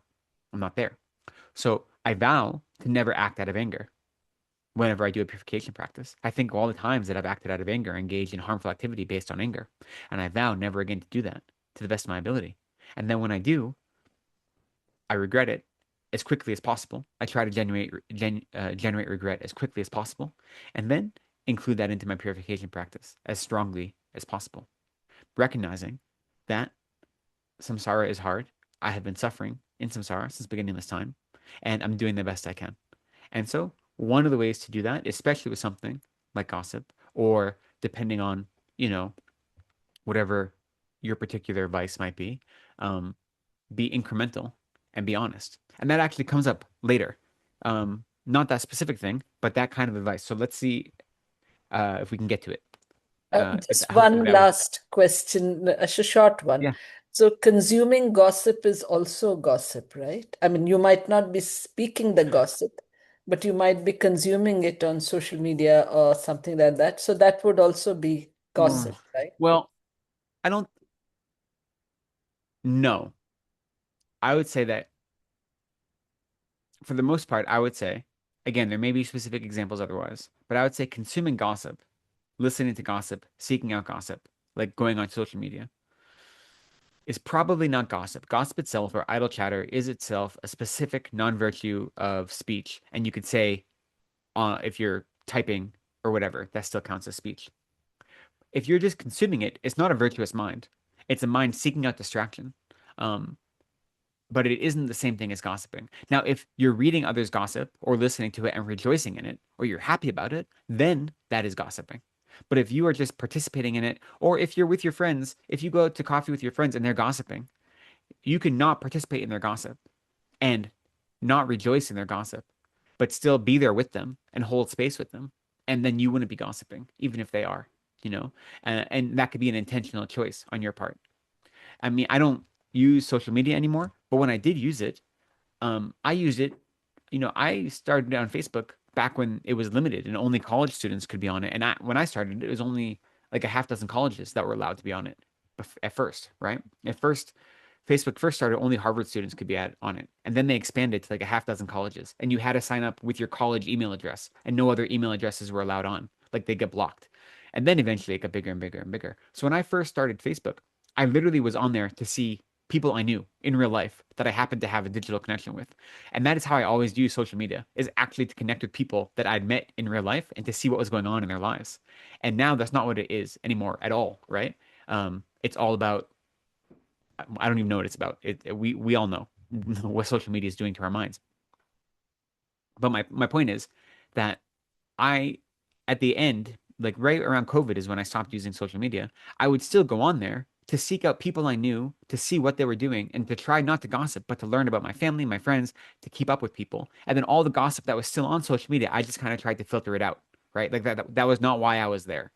And now, whether I was successful or not, that remains to be seen. But like my goal was not to gossip. It was to filter through the nonsense to try to find the jewels that were helpful to me in my practice and my mind, rather. And eventually, that work became too difficult and it was easier just to get off of social media entirely, which is what I did. But you can use social media in such a way that isn't seeking out gossip, that it isn't seeking out mere distraction, right? There are benefits to social media if you try to use them in a healthy way.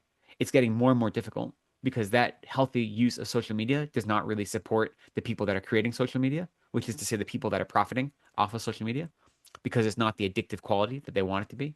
But it is possible, right? So if you use social media, try to do so in such a way that you're filtering out the things that are non-virtuous and to not rejoice in them and to be very focused in the way you do it. And then um, you can be present in the presence of gossip, but not actually gossiping. That's possible. Okay. Thank you, Vindru. It is hard though. It's hard when other people around you are gossiping, not to add in your 2 cents. At least it's hard for me. Next is rejoicing, right? So we've done confession, now rejoicing. Rejoicing is set forth in the single stanza. In all the merit of the victors of the 10 directions, the Buddha's children and the solitary realizers, the learners, the no more learners, and of each and every migrating being, I rejoice. As you recall the benefits of the virtue of these 5 types of people, you should cultivate joy. So here, this is just reminding us that so rejoicing is a mind that is having joy in virtuous activity, and we should rejoice in virtuous activity as well as joy in the ripening of positive karma. Both of those things are what we should rejoice in. So having joy in virtue and having joy when we experience or see the ripening of positive karma. But it shouldn't just be focused on our own virtuous activity, but the activity of any sentient being. So here in this verse, it's saying that whenever we see any of the Buddhas or any of the Bodhisattvas or any of the Pratyeka Buddhas or any of the Shravakas or any other sentient being at all, engage in virtuous activity, that should be an opportunity for us to rejoice, that we should have joy in that. And whenever we see any sentient being experience the ripening of positive karma, that should also be an opportunity for us to rejoice. So that's what it means when it lists all these different types of, quote unquote, the 5 types of people.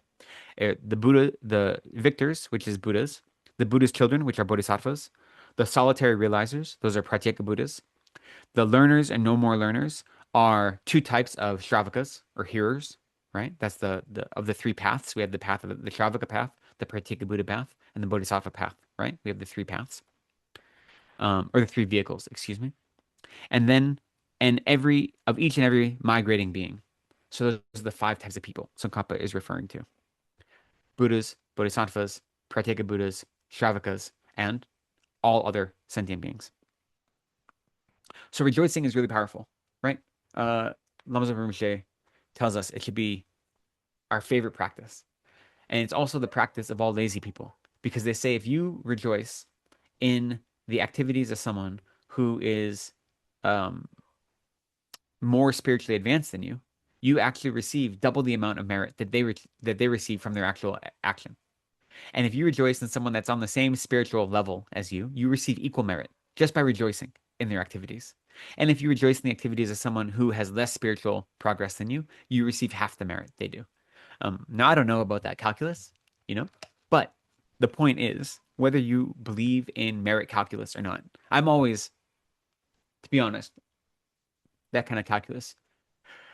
I don't take it literally, or I believe it when my teachers say it, and I believe it when the teachings express it. But for me, the literal belief in it is not as important as realizing the power of rejoicing that is expressed through explaining the merit of the calculus. Do you know what I mean?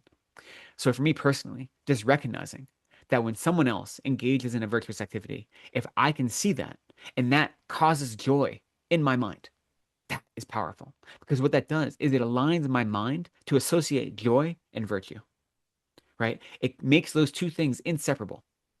And whenever I see anyone experience the ripening of positive karma, and that makes me happy, even if it doesn't directly affect me, and I experience joy, again, that makes the connection in my mind between joyful experience and positive karma. And by creating those connections, what that does is acclimate myself to always seek out virtue, right? Without even thinking about it. So that's really, really powerful to do. And it's really easy to do. We say that it can be hard to do when you see people that you don't like and they do good things. It's hard to rejoice, right? When you see good people that you're not really fans of and they get nice things, you go, how come you get that and not me, right? And so it's hard to rejoice sometimes. But those are the most important times to rejoice, right? Those are the most important times, okay? Even if you think they quote unquote don't deserve it, doesn't matter, because clearly they had the good karma that ripened in them receiving it, okay? So whether or not their actions in this life make you believe that they are worthy of it, they had the good karma that ripened in it. And even if they received it in a way that is, in any case, I won't go, I could go for long specifics here. I want to get through these 7 today. Rejoicing anytime you see someone experience the ripening good karma, rejoicing anytime anyone is engaging in virtue is really powerful. That creation, that experience of joy is really powerful. Now, I will add as a caveat that negative rejoicing is harmful, and rejoicing in things that have been acquired in harmful ways is also harmful. So if you rejoice in someone having $1 million, but they got that $1 million by stealing it from people, then that is not, you know, that's not a healthy way to rejoice. They may have received something beneficial, right? But they received it through a non-virtuous means. So you have to at least be a little, aware, right? Okay. If there are questions about that, we can continue, but let's get through these 7. Next, after rejoicing, we have requesting, and we have, here it's translated as supplication. Sometimes it's translated as beseeching. So requesting the wheel of Dharma to be turned is set forth in a single stanza. You who are lights of the worlds in 10 directions, who, by means of the stages of enlightenment, attained unimpeded Buddhahood, I exhort all of you, my saviors, to turn the unsurpassable wheel. You should exhort those who have awoken to complete Buddhahood in the worlds of the 10 directions, who attained unimpeded and unobstructed exalted knowledge, to emanate the same number of bodies for a long time and to teach the Dharma. So this is requesting not just the teachers we know in this life, but all the Buddhas to teach in whatever way is most beneficial to students to receive. And all those bodhisattvas who are in meditative equipoise, that they might rise out of their meditative equipoise and emanate bodies that continue to teach the Dharma in meaningful ways, and in the ways that are needed for the students, right? So it's not just your teacher, it's all Buddhas, all bodhisattvas, for them to emanate as many bodies as they can to continue teaching the Dharma. And then supplication is set forth in a single stanza. Those who intend to show how to pass beyond sorrow, with folded hands I supplicate you to remain for eons, equaling the particles of the universe for the benefit and happiness of all migrating beings. You should supplicate those who, in the worlds of the 10 directions, are about to show how to pass beyond sorrow, to stay, without passing into nirvana, for as many eons as there are particles of dust in the universes, in order to bring about the benefit and happiness of migrating beings. So that's pretty straightforward. Those who are going to show the aspect of passing away, who are going to show the aspect of achieving rainbow body, who are going to show the aspect of achieving parinirvana, please stay as long as possible to continue teaching us so we can also be free from samsara. And they say one of the primary causes for a teacher to have the display of a long life is their students to actually practice their advice, right? If if if you're requesting your teacher to stay and teach, but then when he teaches or she teaches, you don't actually follow their advice, then that doesn't create the merit to continue having a long relationship with them, right? So one of the primary causes for a teacher to have a long life where they can actually teach is you following their advice to the best of your ability. And then the last of the 7 limbs is the limb of dedication, which is set forth in a single stanza. Whatever slight virtue I have accumulated by prostrating, offering, and confessing, rejoicing, exhorting, and supplicating, I dedicate all of it to the great enlightenment. So all the roots of virtue represented by the previous 6 limbs are made common property of all sentient beings that never come to an end by dedicating them with strong determination to complete enlightenment. Right? So what this is saying is, by engaging in the first 6 activities, I've accumulated virtue, but instead of keeping that for myself, I'm giving it away, which is to say it's made common property. And if it's common property, if I've given it away, then I can't destroy it. That's the most important part, right? Because it's so easy. A single moment of anger towards a bodhisattva can destroy eons worth of virtue that we've accumulated. But if we've already dedicated that virtue, it's no longer our virtue. We've given it away. We've made it common property, at least in our minds. And as a result, we've preserved it. And therefore, it propels not just us, but all sentient beings towards enlightenment. If you thus develop an understanding of the meaning of these words, and gently do as was taught without allowing your mind to wander, you will hold immeasurable heaps of merit. Accordingly, so this is talking about the 7 limbs. Accordingly, the first 5 limbs, or accordingly, there are 5 limbs: prostration, offering, requesting, supplicating, and rejoicing, that constitute the accumulation of the collection of merit. Confessing purifies obscurations. And there's one aspect, that of rejoicing, the cultivation of joy in one's own virtue multiplies. Oh, okay, sorry. The language here is a little difficult. So before we talked about the 7 limb practice being a practice of accumulation and purification. And he's saying that not only is it accumulation and purification, it's accumulation and multiplication and purification. Okay. And so confession is purification. And the first 5 limbs, or not the first 5, but prostration, offering, requesting, supplication, and rejoicing are all accumulation. But rejoicing is 2 parts. So rejoicing is also multiplication, and dedication is multiplication. So there's 2 types of multiplication: rejoicing and dedication. And there's 5 types of accumulation, which are prostrating, offering, requesting, supplicating, and rejoicing. So rejoicing goes into 2 piles. That's what this is saying. It's a little confusing. At least the way I read it is confusing. Maybe it's not confusing to you. Um, Accordingly, 5 limbs, prostrating, offering, requesting, supplicating, and rejoicing, constitute the accumulation of the collection of merit. Confessing purifies obscurations. One aspect of rejoicing, the cultivation of joy in one's own virtue, multiplies that virtue. By means of dedicating, the virtues of accumulating, purifying, and multiplying, however small, are multiplied manifold, and what would come to an end after producing a temporary effect is made inexhaustible, right? By dedicating, what would have come to an end is made inexhaustible. That's how important dedication is. In brief, there are the 3: accumulation, purification, as well as multiplication and making inexhaustible. So those are the 7-limb prayer. That is the 5th of the 6 preliminary activities, right? And it's just listed as accumulating merit and purifying, accumulation and purification is how it's listed. But it really means offering a 7-limb prayer, which is this whole robust practice in and of itself. And now we have to remember, this is all just preliminary. This is all preliminary to our actual meditation session, okay? And then there's still one more step to our preliminaries, and that is offering a mandala. And the advice for that just says, then after you've done these 7 steps, then with a clear visualization of the objects, so to say, your merit field that you've already visualized, you offer a mandala, and with a strong aspiration, you supplicate many times. I pray that all mistaken attitudes towards the spiritual teacher, such as disrespect, may cease, that all non-mistaken attitudes toward them may come about with ease, and I request the blessings for complete pacification of all my outer and my inner obstacles. So that is part of what you're doing when you're making a mandala offering, right? As I often say in the beginning of our classes, when we make mandala offerings at the beginning of a class,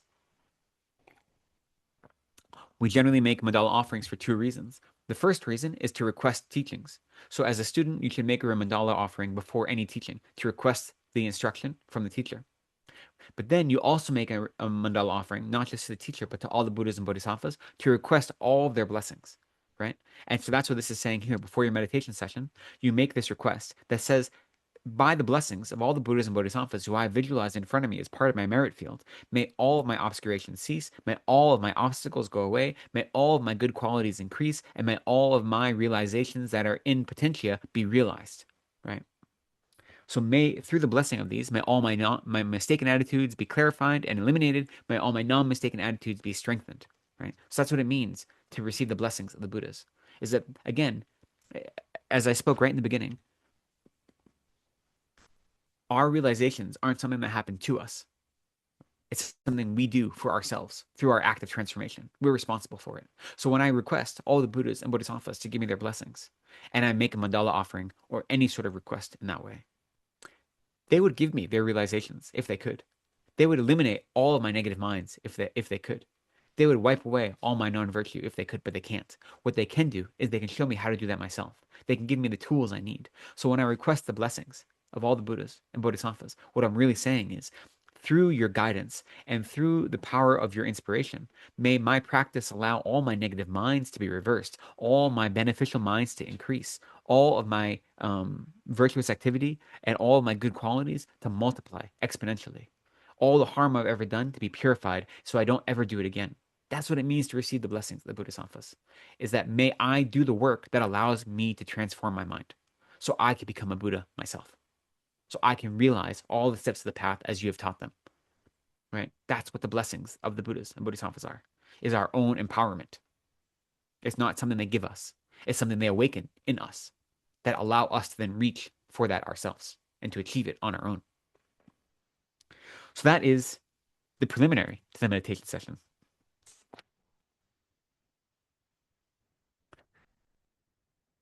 Maybe we can do this next section quite quickly because it is very clear, and then there'll still be a little bit of time for questions at the end if we have. So then we have, in the meditation section, we have 3 parts: the preliminary, the meditation itself, and then how to end a meditation. So the next part, how to sustain a meditation in general, has 3 points. The first one is identifying the need for meditation. So this is really answering the question, what is meditation, or why do we meditate, right? And Tsongkhapa gives the answer as being, meditation on the path, as it will be explained here, serves to make you fit to utilize any virtuous object that you wish. So meditation is making your mind malleable so that it can always practice virtue in every possible way that you want it to do without any obstacle. That's what it means to meditate, and that's why we meditate. To make your mind accumulate familiar with virtue, to make your mind malleable enough that it can always direct it towards virtue without any effort. So what are the faults of bad meditation? Moreover, if you attend to this and that observed object with the thought to take merely this number of virtuous observed objects in any order you wish, nothing will come of it. And having gone wrong from the beginning, your spiritual practice will continue to be faulty throughout your life. Oof, that's heavy. What that means, when we sit down to engage in a practice, we should be very clear about what our practice is going to be. We set a strong motivation. We don't act like, dogs who get distracted by shiny things and say, oh, I want a little bit of this. No, I want a little bit of that. Oh, this is interesting to me. You know, we sit down and we say, this is what I'm going to meditate on. This is going to be my practice today. And I'm going to do my best to realize that meditation. I'm not going to let myself be distracted, right? Because even if those distractions may be virtuous, like, meditating on perfect human rebirth versus meditating on karma. Those are both good things to meditate on. But if I say I'm going to meditate on one thing and I sit down and then I get distracted and meditate on something else, I'm not actually taming my mind. I'm letting my mind run around in circles, right? Never mind if my mind strays to non-virtuous objects. So what this is saying is when we meditate, we should have strong motivation. And this isn't just meditation. Again, our meditation and our everyday practice need to be conjoined. So we have to have strong motivation. We have to have a plan, basically. So that's how we start with a guru having reliance on a teacher, and as well as our spiritual instructors, not just our spiritual friends, but also our spiritual instructors, having reliance on them to show us the path, to give us advice. We start there, and then through their advice, we develop a plan and say, these are the things I'm going to meditate on, and this is how I'm going to go about my meditation. It's not all due to my whims, right? There's an actual plan in place. Now, you might find that when you meditate on compassion, that's really helpful for you. So then you say, okay, I'm going to spend more time meditating on compassion tomorrow because I realize how beneficial it is. And I'll spend less time meditation on whatever, perfect human rebirth or something like that. You can make that decision and adjust your meditation practice, but you should still be doing it intentionally as part of a long-term plan, not just when you're in the moment, be all, topsy-turvy. Otherwise, you're not really meditating. You're just following, whatever distracted whims you may have. So that's what this is saying. That if you attend to this and that observed object, so you're letting your object slip. Right now, I'm focused on an image of Shakyamuni Buddha. Oh no, now I'm focused on an image of whatever, something else, right? If you're letting it slip, that is the problem. Even if those objects are still both virtuous, that's not the point of meditation, or not the only point, right? So that I think is more or less clear. And then how to sustain a good meditation. So therefore, you should first of all ascertain the number and order of the observed objects to be sustained, and then you should unleash a strong driving force that does not allow thoughts to arise other than in accordance with what has been ascertained. And you should sustain with mindfulness and introspection what has been ascertained without addition or omission. So again, if you say first I'm going to meditate on the breath, and then I'm going to meditate on compassion, and then I'm going to meditate on generating bodhicitta, then I'm going to dedicate and do a meditation on dedication. Then that's what it means by you ascertain the number and the order. You make a plan, right? And then you follow through with that plan. And by doing so, it strengthens your practice. And the two greatest tools in all of our meditation toolbox are mindfulness and introspection.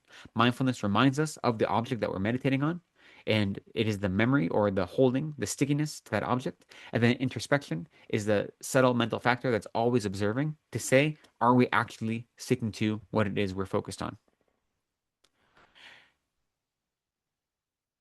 And so then how to sustain meditation in this context?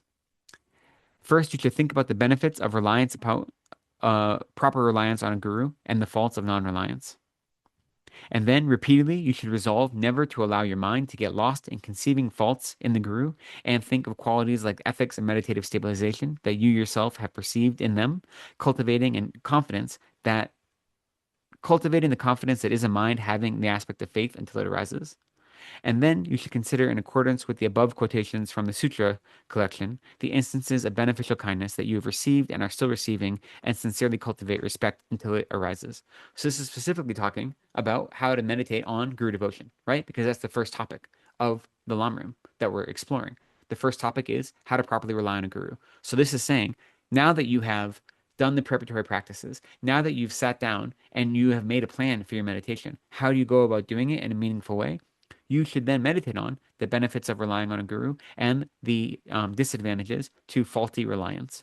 And one way to do that is you look at your guru's good qualities that they have realized, and you allow the celebration of their good qualities to inspire in you faith and to inspire confidence. And that faith and that confidence in you then makes your meditation strong. It makes it stable. And that is what you're going for. And then he ends it with, you should use quotations from sutra to help your practice. So the quotations he's referencing, he says from the sutra collection, I think these are the quotations back on page 23, because the other quotations he gives, many of them are from Tantra. But he has quotations in Tsongkhapa's text. He gives quotations from the Jewels Blaze Dharani, as well as from the Sutra of the Ten Dharmas, as well as quotations from the Array of Stock Sutra. And then he gives quotations from the 50 verses of Guru Devotion, which itself is a tantric text. But so earlier in this text, starting on page 23 or so, he gives a number of quotes from Sutra that are about the benefit of proper reliance on a guru. So those are what he's saying. You can take those quotes from scripture and use those as part of your practice. And I think that's something that we advise, and it feels very new agey, right? Like taking verses that are meaningful to you and like putting them up on your mirror and reciting them every day. It feels like a very pop culture kind of spirituality. But the truth is, Tsongkhapa's like, no, like those verses are beautiful for a reason and they have an impact for a reason. So you should find those verses in Sutra because Sutra is the unerring word of the Buddha. Find those verses that are relating to whatever meditative object you're studying and use those verses to motivate you, right? We often, any of your teachers or any of my teachers that you speak to, they'll have verses at the top of their head relating to something. There are verses, a lot of them are going to come from the Bodhicharyavatara. A lot of them are going to come from 400 verses from Aryadeva. And then there are a number of texts that they'll just have verses at the top of their head relating to any meditative topic that they want to remember, right? Because that verse encapsulates everything they want from that topic. So it's a useful part of our practice to find verses in scripture as well as in authentic commentaries that align with our understanding of the topic that then create confidence in our practice. So we'll end there because we're already going a little late. So we haven't learned how to end a meditation session yet. How appropriate. That's the next thing we'll start next week. How to end a meditation session. I will, if we have any questions, I'm happy to open it up, even though we're going a little late. If there are any questions that can't wait till next week, feel free to ask them now.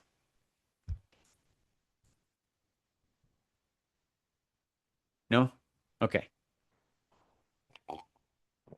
So takeaway from today's class, what I want to remember is that all of our Dharma activities, we want them to be as robust and well-rounded as possible.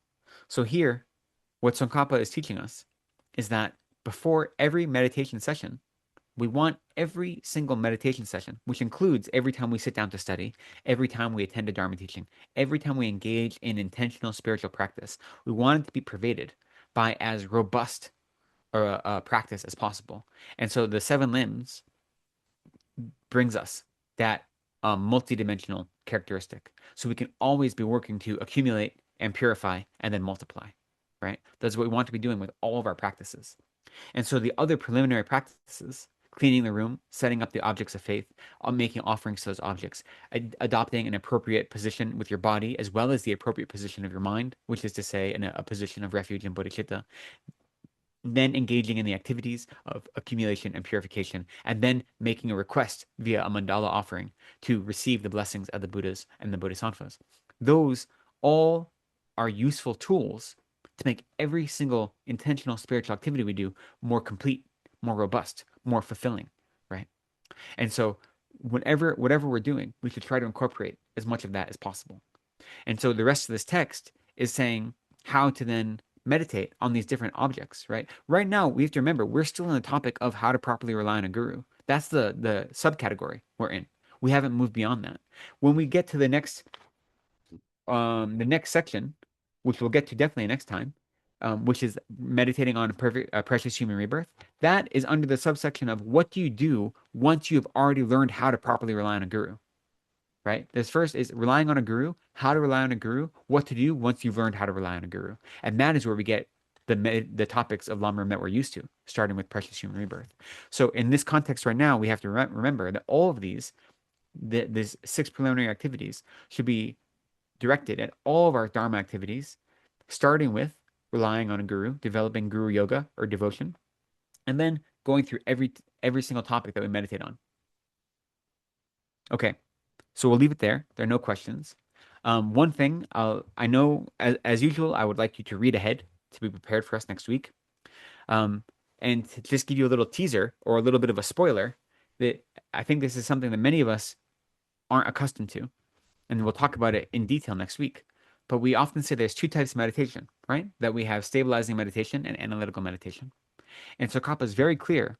So with those two, we often practice stabilizing meditation first, right? Which is a meditation like calm abiding, like focusing on our breath as the basis. And then we use analytical meditation once we have a calm mind.